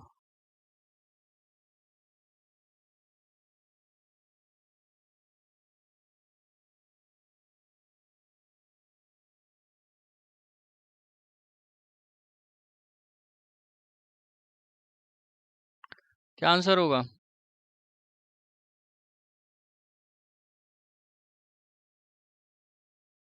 द्वादश सर मूर्छना। अब इन्होंने षडज मध्यम से हटके, षडज मध्यम जो ग्राम है इसका तो इन्होंने अलग से एक्सप्लेन किया ही है। द्वादश सर मूर्छना इन्होंने इसलिए बनाया, 12 सुरों की मूर्छना, मंद्र से लेकर और उधर तार तक जाते थे, 12 सुरों का पूरा प्रतिपादन किया। लेकिन ये 12 सुरों का कॉन्सेप्ट चला नहीं। किस लिए क्यों नहीं चला? क्योंकि षडज मध्यम ग्राम को फॉलो ही नहीं करता ये। आप 13 श्रुतियां और वो कहाँ से निकालोगे, इसको कहाँ से लगाओगे? 8 श्रुतियां, 12 श्रुतियां, 13 श्रुतियां जो लगाते हैं। ठीक है, तो ये 3 स्थान था। खैर ये आपको किसी बुक में लिखा हुआ नहीं मिलेगा। अब इन्होंने यहाँ से क्वेश्चन ये निकाला होगा। अच्छा क्वेश्चन है ये, 5वां क्वेश्चन है जो आप गलत कर सकते हो। हाँ, मंद्र मध्य तथा तार सप्तकों की प्राप्ति है। राग परिचय देखो, इसलिए कहता हूँ राग परिचय पढ़ो। और पीछे इन्होंने बताया किसमें है?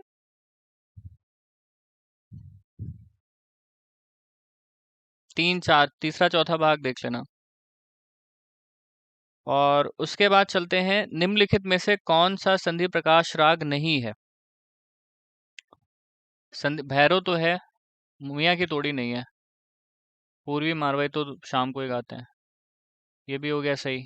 ठीक है, 5 क्वेश्चन अभी तक ऐसे लगे कि दो थोड़ा सा डाउटफुल हो सकते थे।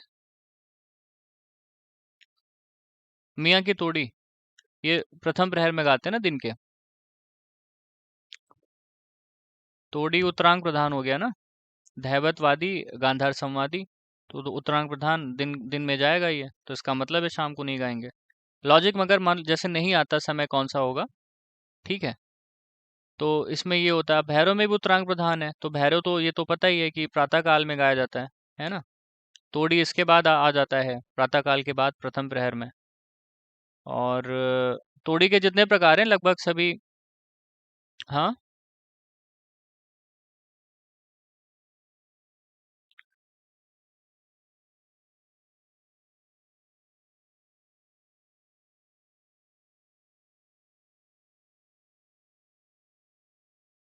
अच्छा वो राग करते समय उस टाइम पे, चलो इसमें भी करा देंगे, राग तो भी कराना है ना। 2-3 क्लास में राग स्टार्ट करेंगे, कल से, कल या परसों से स्टार्ट कर देंगे। यहाँ पे बताओ। अच्छा यहाँ तक अभी घराना का क्वेश्चन मुझे नहीं मिला कि कोई संगीत का घराना पूछा इसने। ये क्या है? मा पा नी धा पा मा रे नी सा। हाँ हाँ। कौन सा राग है?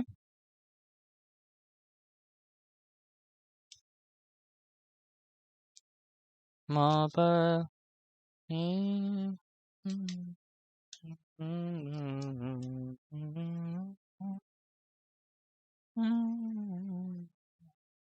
देश तो नहीं है, देश में धैवत कहाँ लगता है?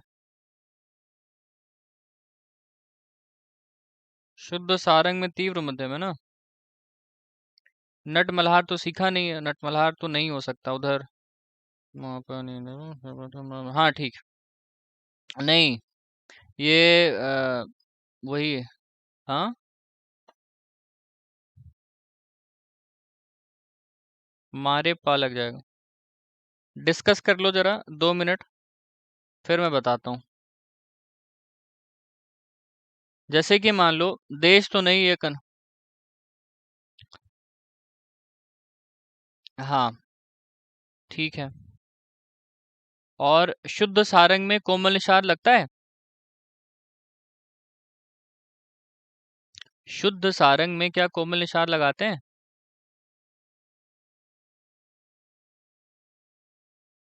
हाँ, तीव्र माँ नहीं है। ठीक है, तो इसमें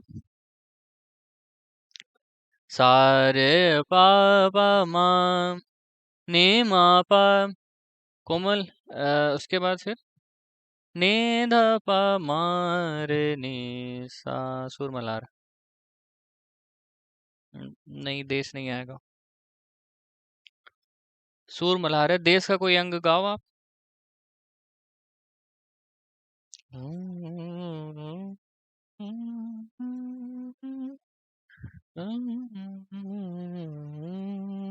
ये है तो सुर मल्हारी। वो देश का रुको।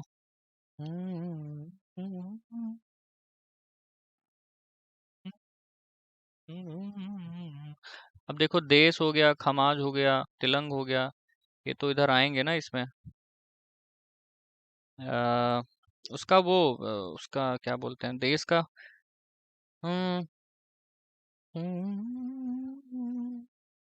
मा पा धा, मा पा धा मा गा रे गा नी सा, ये देश है ना। सा नी धा पा धा मा गा रे गा नी सा, ये है देश। मा पा नी सा पा धा मा गा, सा रे गा सा नी पा नी सा रे गा सा, तिलक कामुत, है ना। सूर मल्हार है ये। ठीक है, ये भी अच्छा क्वेश्चन है। ये स्वरावली यहाँ से, अब इसी में अगर पूरा पूरा सूर मल्हार करना है, सारे पा, ये ऐड कर दो। फिर सारे पा मा नी, अरे नहीं, कोमल नहीं है, ये है शुद्ध ही, ये नी धा, नी धा मा पा, या फिर नी धा मा पा मा रे नी सा। ठीक है, सूर मल्हार। अब अगर यहाँ पर हम धैवत हटा दे तो कौन सा शुद्ध नहीं तो लग, दोनों निशान लगते हैं ना सूर मल्हार में। सारे मा पा नी शुद्ध है, सा सा कोमली पा, मा पा कोमली धा पा मा रे शुद्ध नी सा। क्लियर है। इसमें और बीच में राग आते हैं, मिले हुए हैं। मल्हार का तो वो आपको दिखेगा ही, मल्हार का जो मारे और रेपांग है। ठीक है, वृंदावनी सारंग, मदमाद भी इधर आएगा। अब धैवत जो है, यही इसको अलग करता है वृंदावनी सारंग से और मदमाद सारंग से। नहीं तो अलग नहीं होगा फिर। वो जो बचाना मुश्किल हो जाएगा उधर।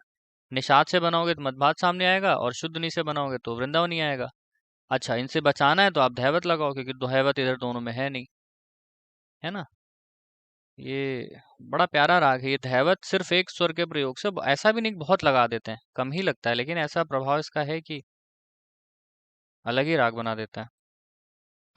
शारंग देव ने, ये देखो, ये टीजीटी का क्वेश्चन है। आगे चलें। फिर है निम्नलिखित में भिन्न कुछ, ये भी टीजीटी वाला क्वेश्चन, कौन सा है इसमें। राग तरंगिनी, यहाँ होना क्या चाहिए, नर्तन निर्णय। ठीक है। हाँ, राग तरंगिनी लोचन का है ना, ये लोचन का है।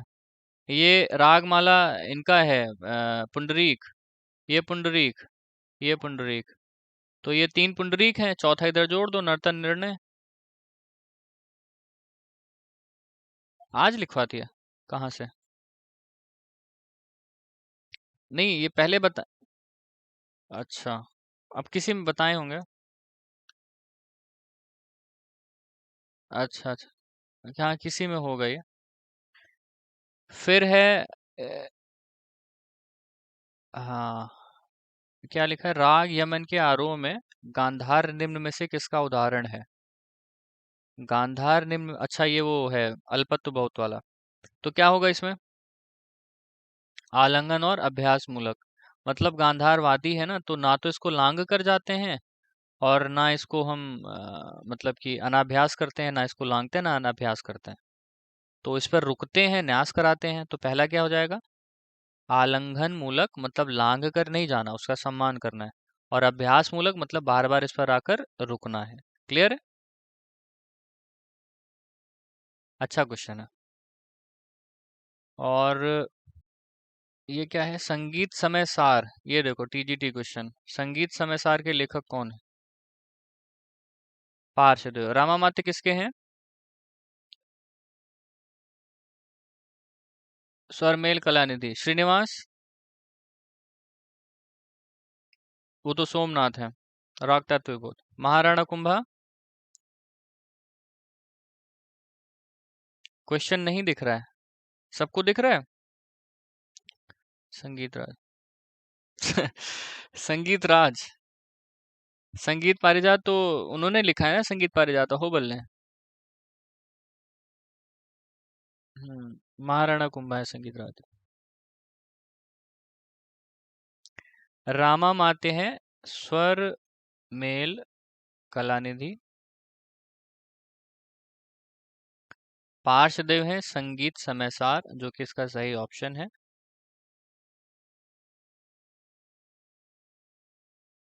अब पता नहीं, पेपर तो अब देख ही रहे हो आप लोग। राग तत्व विबोध। नहीं देखो, जो भी नोट्स है ना वो आई थिंक अब मुझे लग रहा है कि बहुत सफिशियंट हो, ज्यादा ही लिखवा दिया मैंने। इस पेपर को देख के तो यही लग रहा है ज्यादा लिखा दिया है।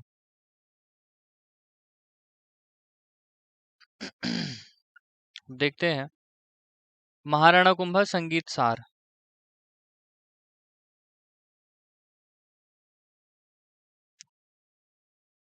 अ, ये हो गया।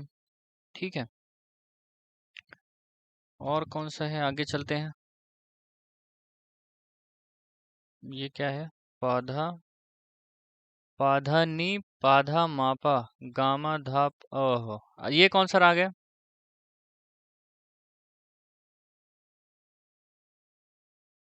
हमीर कामोद नंद छायानट। कामोद तो गामा पा गामा रेसा आएगा। देखो। हम्म। पाधनी पाधा मापा गामा धा परे गा गामा। नंद आ गया। ठीक है। ये नंद की ही वो है। अब इसमें देखो बड़ा सिंपल सा लिखा है, इससे पहचान, लेकिन जब इसको गाओगे ना तो जो कर्ण पाधनी पाध पनी पाधनी पाधा मा पा मा पा गा गामा धा परे गामा धा। ये गामा धा परे गा गामा, ये तो पूरा अंग आ जाएगा। इधर उन्होंने पास से रेशा कर दिया। तो हाँ, मध्यम तीव्र है। दोनों मध्यम लगते हैं। मोरे घर आए श्याम। मल्लिकार्जुन, आज ये देखो घराना क्वेश्चन लिया और घराना आ गया। मल्लिकार्जुन मंसूर ने किस घराने से तालीम ली? किसके शिष्य थे? नोट्स में क्या लिखा है? अल्लाह दिया खां। अल्लाह दिया खां। नोट्स में देखो। जयपुर ग्वालियर। अल्लाह दिया खां से सीखा ना, भुर्जी खां मंजी खां। नहीं। अतरौली, आगरा अतरौली अलग घराना है। जयपुर अतरौली अलग घराना है। ये ध्यान रखना। जयपुर अतरौली अलग है और आगरा अतरौली अलग है। ठीक है। नहीं, अतरौली एक ही जगह है। आगरा के कुछ लोग अतरौली में गए, वहां पर संगीत शिक्षा दी और आगरा पद्धति के अनुसार दी, तो उसको आगरा अतरौली बोलते हैं। देखो इसके एक वो हैं विदुषी, उनका क्या नाम है, वो यहाँ भातखंडे में भी आई थी, वो आगरा अतरौली से थी। ठीक है। और सीखा उन्होंने अल्लाह दिया खां से भी था। लेकिन क्योंकि उनकी शिक्षा आगरा में ज़्यादा हुई थी, तो वो आगरा अतरौली अपने आप को बोलती थी। तो ये भी घराना एग्जिस्ट करता है, शायद बुक में नहीं मिलेगा। जयपुर अतरौली है, ये तो अल्लाह दियां खां का ही है। सुमति मोटाटकर नहीं है, पतली दुबली सी हैं, गोरी सी हैं, बॉम्बे में रहती हैं। और नाम मुझे नहीं याद है, अभी याद आएगा, अभी रुको, भी पेपर करते करते याद आएगा। तो जयपुर इनका यहाँ पर दिख जाए, फट से आगे लगा लो। मल्लिकार्जुन मरसून का मंसूर, इन्होंने इनका जो कैरेक्टरिस्टिक कराया होगा उसमें इनका घराना लिखाया होगा, है ना। तो जयपुर घराने से हैं। और ग्वालियर यहाँ पर जो परंपरा है, ग्वालियर के कुछ लोगों से सीखा होगा, इसलिए यहाँ पे जोड़ते हैं। वैसे यहाँ पर जयपुर अतरौली होता तो आई थिंक ज़्यादा अच्छा होता। ठीक है, क्योंकि ज़्यादा और किसी का अल्लाह दियां खां के बाद नाम नहीं आता। अल्लाह दियां खां के बाद इन्होंने भुर्जी खां और मंझी खां से सीखा। और गायकी पूरी इनकी अतरौली जयपुर की थी, तो ग्वालियर पता नहीं किस हिसाब से जोड़ा है। आगे है, निम्नलिखित में से भिंडी बाजार घराने के प्रतिनिधि कलाकार हैं। भिंडी बाजार, मुश्ताक तो इधर के हो गए, अंजन यही तो हैं, अंजनी बाई मालपेकर। ठीक है, केशर बाई कहाँ की हैं?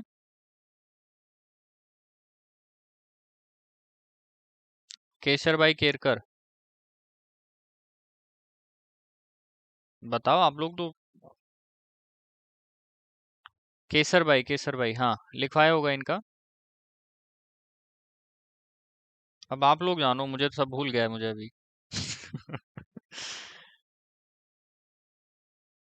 जयपुर,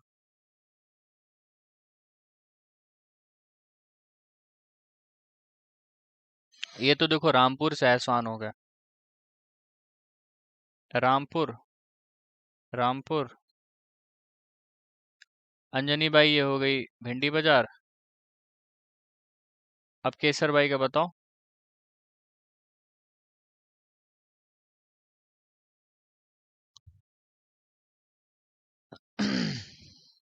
जयपुर अतरौली, जयपुर अतरौली। ज्यादा सीखा जयपुर अतरौली में ही है। ठीक है, उस्ताद अलियाद्दीन खां के पास ज्यादा रही है ये, लगभग 16 साल इन्होंने जो है सीखा उनसे।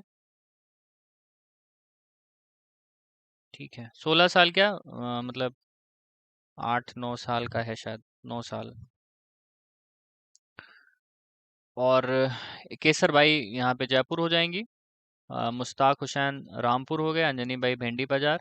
अंजनी बाई से क्वेश्चन कई बार आया है कि किस घराने से हैं ये।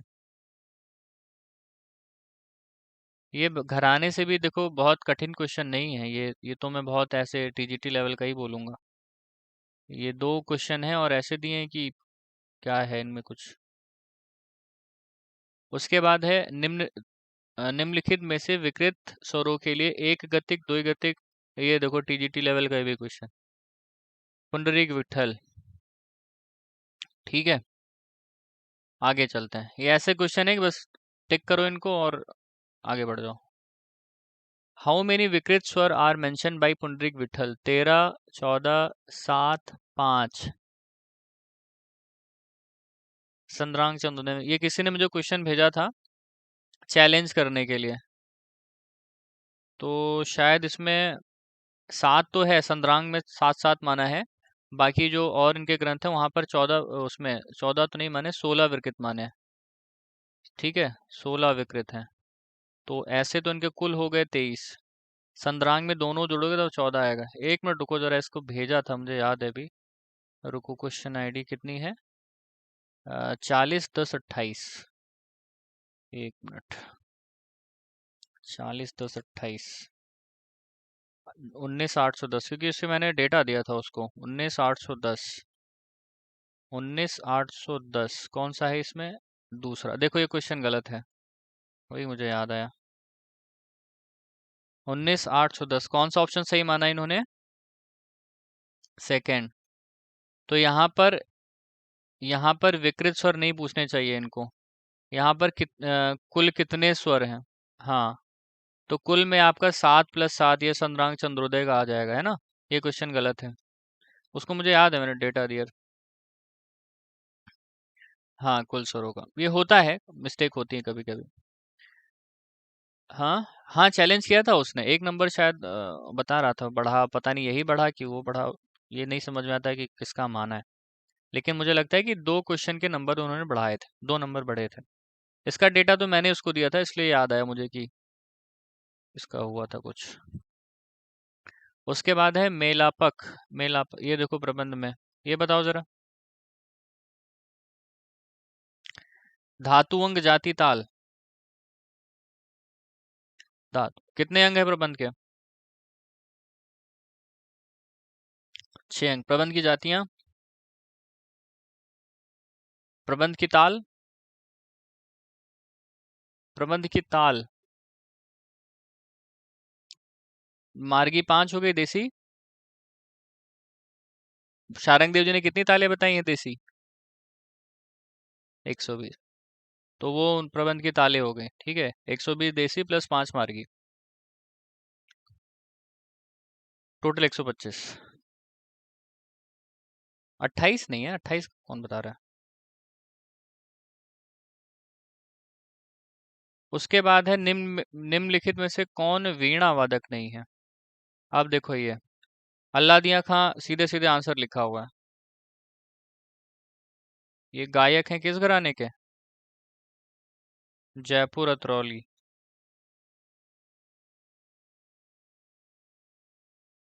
ये तो अब देखो, इसके तीनों के नाम नोट्स में ऐड कर लो। निर्मल शाह वीणा वादक हैं, रजब अली खां वीणा वादक हैं। पेपर में जब सॉल्व करते हो ना, तो यही सब किया करो, यही तो सॉल्व किया जाता है। हाँ हाँ, क्लास रिकॉर्ड हो रही ना? हाँ, रिकॉर्ड कर देना। रिकॉर्ड हो रही है। उसके बाद है दिलीप चंद्र वेदी को निम्नलिखित में से कौन सा पुरस्कार प्राप्त हुआ है? ये अच्छा क्वेश्चन है, ये बताओ जरा।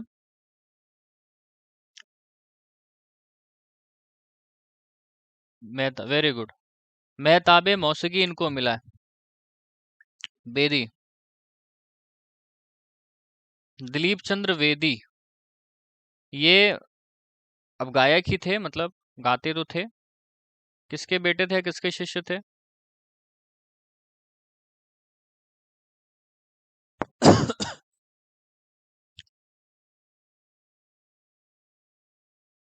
कौन?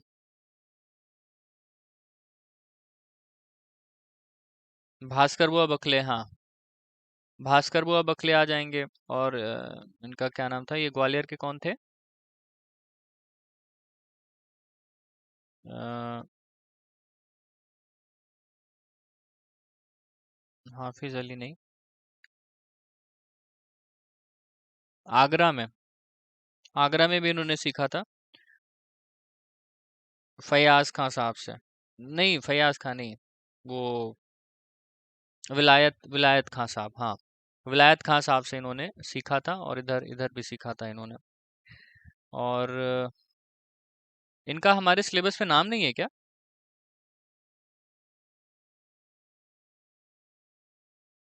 नाम नहीं है। अब ये क्वेश्चन थोड़ा सा आउट ऑफ सिलेबस दिया इन्होंने। खैर कोई नहीं, अब दिया है तो कोई बात नहीं। इसका लिख लो पहले। जो इनको अवार्ड मिला था, मेहताबे मौसीकी, आफताबे मौसीकी, तो किसको मिला था? फयाज खान। संगीत भास्कर और संगीत रत्नाकर तो कई लोगों को मिला है, एक लोग नहीं है। मेहताबे मौसीकी इनको हाँ, 1927 में एक वो था, कमेटी था, सिंध संगीत कॉन्फ्रेंस कमेटी। ये जिसने भी आंसर बताया बहुत अच्छा, मतलब अच्छा लगा। सिंध संगीत कॉन्फ्रेंस कमेटी। ये क्वेश्चन मैं मानता हूँ कि गलत हो जाता। तो ये 1927 में हुआ। और एक उपाधि इनको संगीत श्रृंगार की मिली थी, संगीत श्रृंगार की।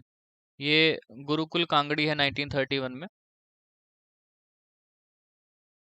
गुरुकुल कांगड़ी, ये 19 इनको 31 में मिला था ये अवार्ड। ठीक है। और ये उस टाइम के अपने ज़माने के, मतलब ये इनसे कम नहीं थे।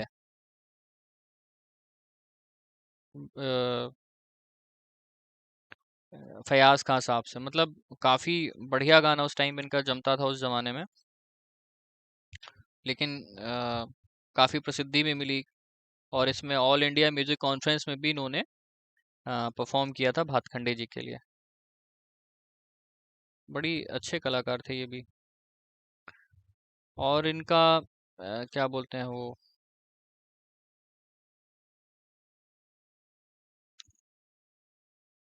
अ, उपाधि एक और इनको मिली थी, संगीत महासभा जालंधर से इनको मिला था, अद्वितीय ख्याल गायक। शायद 1918 में था, अब इसका डेट कंफर्म तो नहीं है।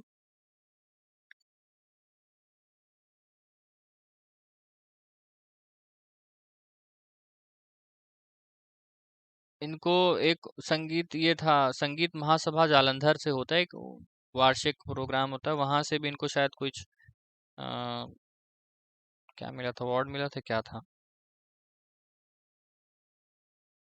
पढ़ा है लेकिन अभी उतना याद नहीं आ रहा है। अद्वितीय कलाकार, नहीं ऐसा नहीं होगा। अद्वितीय कलाकार ये कोई उपाधि नहीं है। संगीत श्रृंगार और ये महाताबी मौसीकी, ये तो दो है। 1927 में ये कमेटी सिंध की थी, इन्होंने दी थी। और संगीत श्रृंगार की गुरुकुल कांगड़ी संगीत सम्मेलन होता था 1931 में, और ये दोनों ये कराची के हैं। वहां से मिलता था। हाँ, अरे वो नहीं नहीं, हरिवल्लभ नहीं, एक रुको रुको रुको, वेदी की ललित। वेदी की ललित इनका राग है, यूट्यूब पे सुनना, बहुत प्यारा राग है। वेदी की ललित ये इन्हीं का बनाया हुआ है, ये भी लिख लो यहाँ पे, वेदी की ललित यही। इनको इनका लिखवाया है क्या दिलीप चंद्र वेदी को?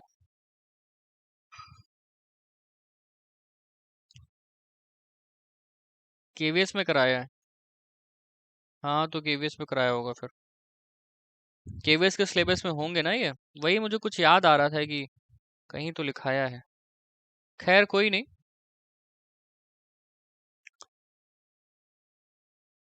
अरे यही बता देता हूँ, देखो इनकी जो शिक्षा हुई थी, बेसिकली इन्होंने सीखा था यहाँ पे फयाज खां साहब से। विलायत खां साहब थे, तो शायद उनकी डेथ हो गई या जो भी हुआ था। उसके बाद फयाज खां के पास ही आए थे, तो वहां पर इन्होंने फयाज खां से सीखा थोड़े टाइम। ठीक है। और उसके बाद ये कौन से नवाब थे उनके, आगरा पर फिर ये अल्लादिया खां के पास गए। ठीक है। अल्लादिया खां के पास गए, थोड़ा वहां पे सीखा इन्होंने, फिर हैदर खां से इन्होंने तालीम ली। इसको लिख लो अच्छा, ये कहाँ, इसी पे, यहाँ पे लिख लो, दिलीप चंद्र वेदी। इसका नोट्स होगा जो लिखवाया होगा ना, वो सेंड कर दूंगा, मान लो अगर कुछ भूल रहा हूँ तो वहां पे मिल जाएगा। हाँ, तो पहला तो ये है कि अ, जन्म भी लिखना है, 24 मार्च 1901 इनका जन्म है। और इनका जो प्रथम गुरु क्या बोले जाते हैं, प्रथम उस्ताद, ये उत्तम सिंह थे। प्रथम गुरु यहाँ पे लिख लो, प्रथम गुरु उत्तम सिंह। ठीक है। और एक घराना था इनका, तबल राडी, तलब राडी, ऐसे कुछ घराना था। तलब राडी घराना था। तलब राडी घराना। हाँ, बारिश हुई ना आज, तो मैंने कहा कि थोड़ा सा ग्रीनरी मैं भी कोशिश करूँ फैलाने की। अरे वो लिखते समय रैंडमली सिलेक्ट हो गया यही। तो ये तलब राडी हो गया। इनका जो घराना था उत्तम सिंह का। ठीक है। ध्रुपद गायक थे इनके गुरुजी। फिलहाल इनको सिखाया इन्होंने। और उसके बाद फिर आगे चलते हैं, संगीत की शिक्षा इनको इनके गुरुजी के देहांत के बाद आई है फयाज खां के पास। आगरा अगर आने में आए तो विलायत खां साहब थे, तो उनकी डेथ हो गई। तो उसके बाद फयाज खां साहब ने थोड़ी टाइम तक इन्होंने तालीम ली। फयाज खां साहब के बाद फिर ये बढ़े आगे, अल्लादिया खां के पास गए। अल्लादिया खां साहब से भी थोड़े टाइम सीखा इन्होंने। उसके बाद ये चले गए हैदर खां के पास। हैदर खां के पास सीखा और काफी टाइम तक उनके पास ये रहे, मतलब कई उस्तादों से इन्होंने सीखते रहे इधर उधर जाके। और उसके बाद 1924 में, कहाँ पे लिखवा दूं, 1924 में ये जो पटियाला के महाराजा थे, 1924 में पटियाला कोर्ट मतलब पटियाला महाराजा के दरबारी गायक हो गए। दरबारी गायक हो गए मतलब इनको नियुक्त किया गया। उसके बाद 1925 में, जैसा बता रहा था मैं, भातखंडे जी के लिए उन्होंने अखिल भारतीय संगीत परिषद, ये कब हुआ था? 1925 वाला कहाँ हुआ था, बताओ।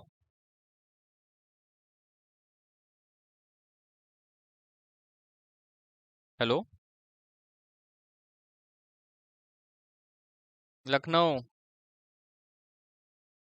लखनऊ में भातखंडे जी की आग्रह पर ये आया था, और क्या गाना इन्होंने गाया था, बहुत बढ़िया इनका गाना हुआ था, जैसा भातखंडे जी एक्सप्लेन करते हैं।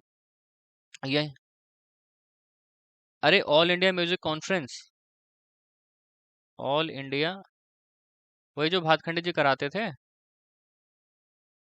मेरा भी सपना है कभी करा पाऊंगा कि नहीं करा पाऊंगा, लेकिन कराऊंगा। आप लोग आना परफॉर्म करने। इसीलिए सपना कह रहा हूँ कि पूरा होगा कहीं।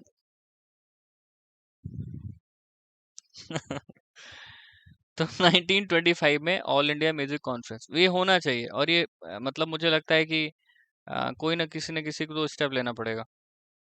तो शायद एक ही करा पाऊँ, लेकिन कराऊंगा, भले ही यहीं आसपास के कोई कलाकार हो।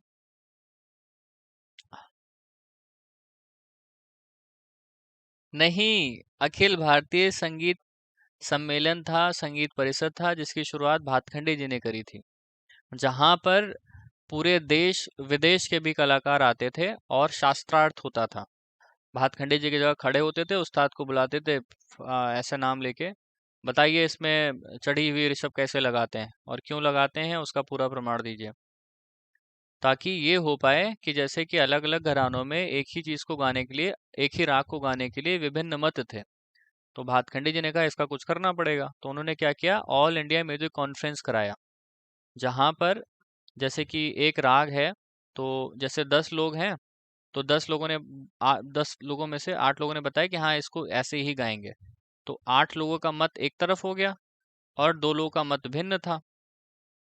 तो भातखंडे जी ने जो 8 का मत था वो अपनी बुक, जो क्रमिक पुस्तक मालिका लिखी है, संगीत शास्त्र लिखा है, उसमें उन्होंने लिखा है कि इसको लोग ज्यादा मानते हैं इसलिए यही प्रचलन में है, बाकी कुछ अन्य लोग ऐसे भी मानते हैं, ऐसा करके उन्होंने लिखा है।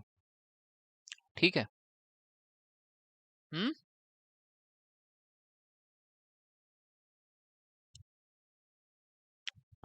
नहीं नहीं नहीं, भातखंडे जी आखिरी थे, और शायद लौह पुरुष कहूंगा इनको संगीत का, जो वो करा पाए, और तो आजकल तो सब।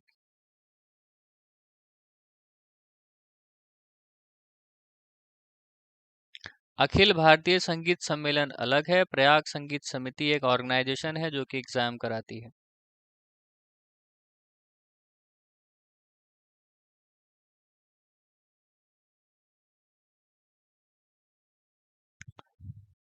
अब ऑल इंडिया म्यूजिक कॉन्फ्रेंस तो भातखंडे जी कराते थे, उसके बाद तो मैंने कहीं नहीं देखा कि कोई ऐसा प्रोग्राम किसी संस्था ने कराया हो।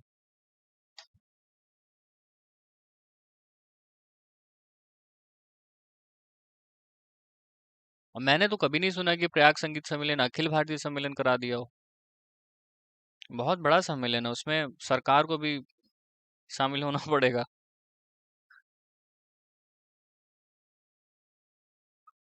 खैर दूसरे क्वेश्चन पे चलते हैं। स्टाफ स्वर लिपि पद्धति में तीव्र मध्यम लिखने के लिए, ये आखिरी क्वेश्चन है, इसके बाद फिर कल करेंगे। स्टाफ स्वर लिपि पद्धति में तीव्र मध्यम लिखने के लिए क्या लिखा है, कहाँ की सिग्नेचर लगाना होगा? अच्छा, स्वर लिपि पद्धति में कहाँ की सिग्नेचर लगाना होगा। नहीं, जैसे कि इसको देख लेता हूँ मैं। ये मान लो पहली हो गई, दूसरी हो गई, ग्रेट स्टेप बना लेते हैं, 3 हो गया, 4 हो गया, ये 5 लाइनें हो गई। ये मान लो मध्य सप्तक का सा यहाँ पर रख दिया हमने, ठीक है। तो मध्य सप्तक का सा हो गया, रे ऊपर जाएगा यहाँ पे, ये रे हो गया। और उसके बाद यहाँ पर गा आ जाएगा। हाँ यहीं पर तो आएगा तीव्र म। हाँ एफ शार्प यहीं पर आएगा तीव्र म। तो पहली और दूसरी लाइन के बीच में आ जाएगा, पंचम यहाँ आ जाएगा, धैवत यहाँ आ जाएगा, है ना। और नी यहाँ आ गया, सा यहाँ आ गया, बन तो गया। तो ये पहली और दूसरी लाइन के बीच में आएगा। वैसे ये कोई लॉजिक नहीं है इसका पूछने का, यहाँ पर शार्प का निशान लगा देते हैं, है ना। कौन सी स्वर लिपि? अच्छा रुको देखो फिर, देखो ये पाश्चात्य स्वर लिपि पद्धति पढ़ी है।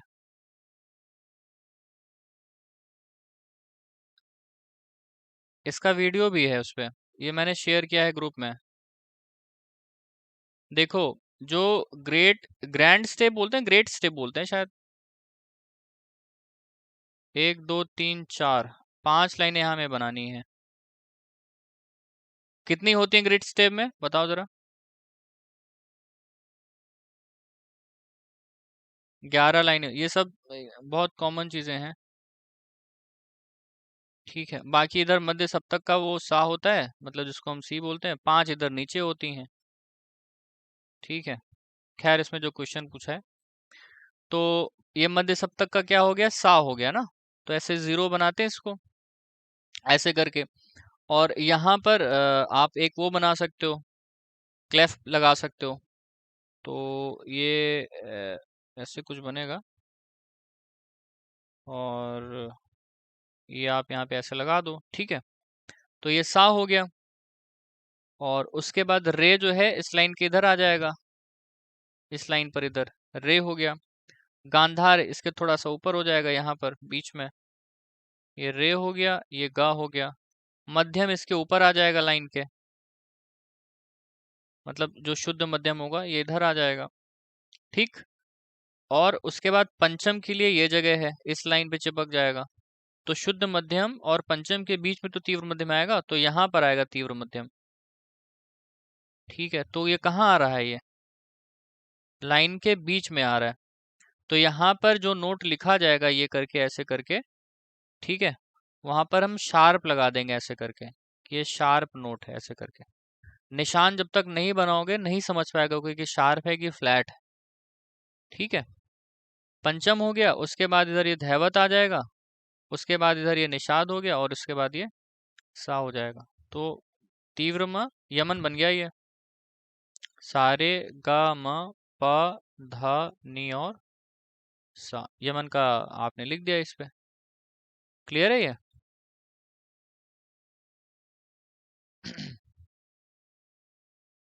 हाँ मध्य सप्तक का वो शो करने के लिए।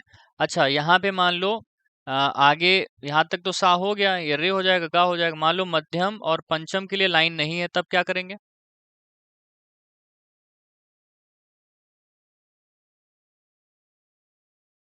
हाँ क्या करेंगे? लेट गो लाइंस भूल गए, लेजर लाइंस जो बोलते हैं, वो लगा देंगे। आगे छोटी छोटी लेजर लाइंस बना देंगे, ठीक है। मान लो यहाँ कहीं आ गया, ये तीव्रमा जो है ये अति तार का होता है यहाँ पर।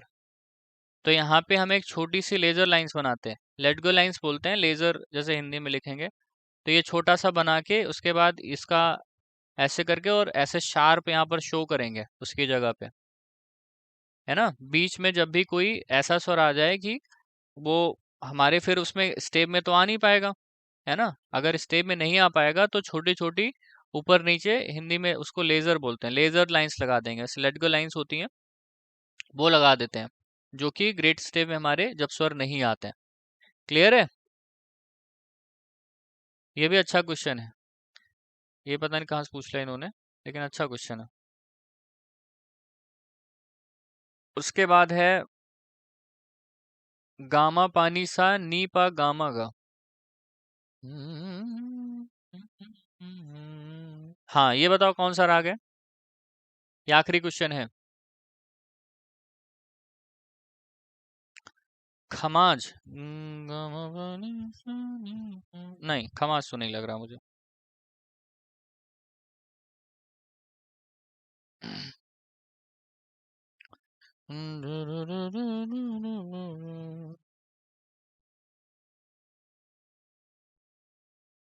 खमाज में ना देखो, अब बताता हूँ मैं।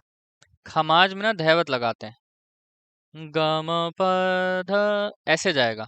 ठीक है, तो यहाँ पर धैवत है नहीं। विहाग में निषाद क्या है? शुद्ध है। जोग में निषाद कोमल है, तो यहाँ पर दोनों नहीं है, तो बचा क्या? तिलंग हो जाएगा ये।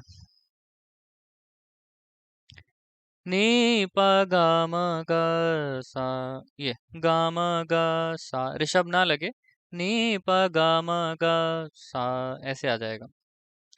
अब इसमें खमाज में जाएंगे तो नी ध म प ध म ग, प म ग रे सा, ग म प ध नी सा, ये ऐसे जाएगा, इसमें खमाज में जाता है।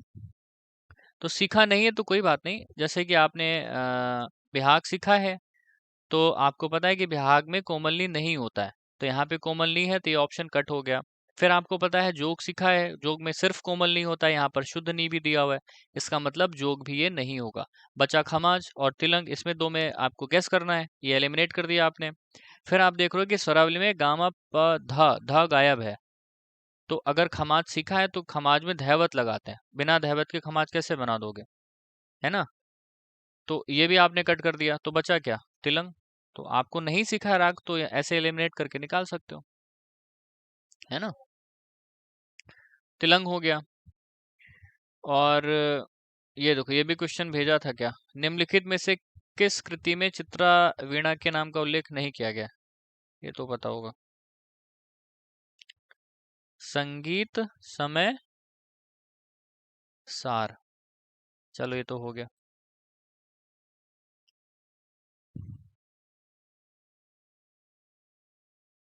नहीं, इसको लिखाया था ना, क्या बताया था?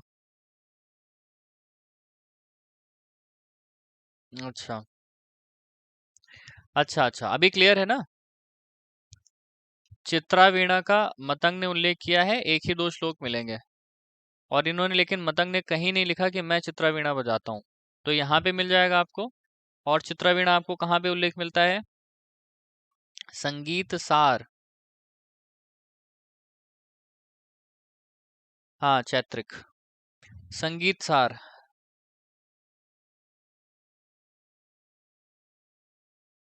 हाँ, चित्रा चित्रा चित्रा वीणा को बजाने के लिए इनको चैत्रिक कहते थे, ऐसा कहीं की बुक्स में लिखा है ना। मतंग जी को मतंग चैत्रिक, ठीक है। और बृहददेशी में वर्णन मिलेगा, और संगीत सार सवाई प्रताप गंधर्व, तो आपके नाट्य शास्त्र हो गए, संगीत समय सार आपका हो गया, भरत नहीं, संगीत समय सार में तो है, संगीत समय सार और संगीत सार और बृहददेशी और नाट्य शास्त्र, ठीक है। ये आपके जो है ग्रंथ, इसमें क्या होगा, इसका वर्णन किया गया, ये देख लेना, ठीक है। अच्छा क्वेश्चन है, लेकिन चलो ये भी गलत हो जाएगा, तो मुझे अभी 6 क्वेश्चन ऐसे मिले कि जिसमें डाउट है, 6 क्वेश्चन में 4 उसमें हो जाएंगे, 2 ऐसे लगे कि जो ठीक है नहीं कर पाएंगे। उसके बाद है which artist performed on 7 fretted sitar, क्या है, रुको जरा हिंदी में देखने दो। किन कलाकारों ने 17 पर्दे की सितार बजाई? देखो अब ये क्वेश्चन दिया इन्होंने यहाँ से, लास्ट टाइम शायद लिखवाया होगा कि 17 पर्दे का सितार किस घराने में चलता है, सेन या घराना।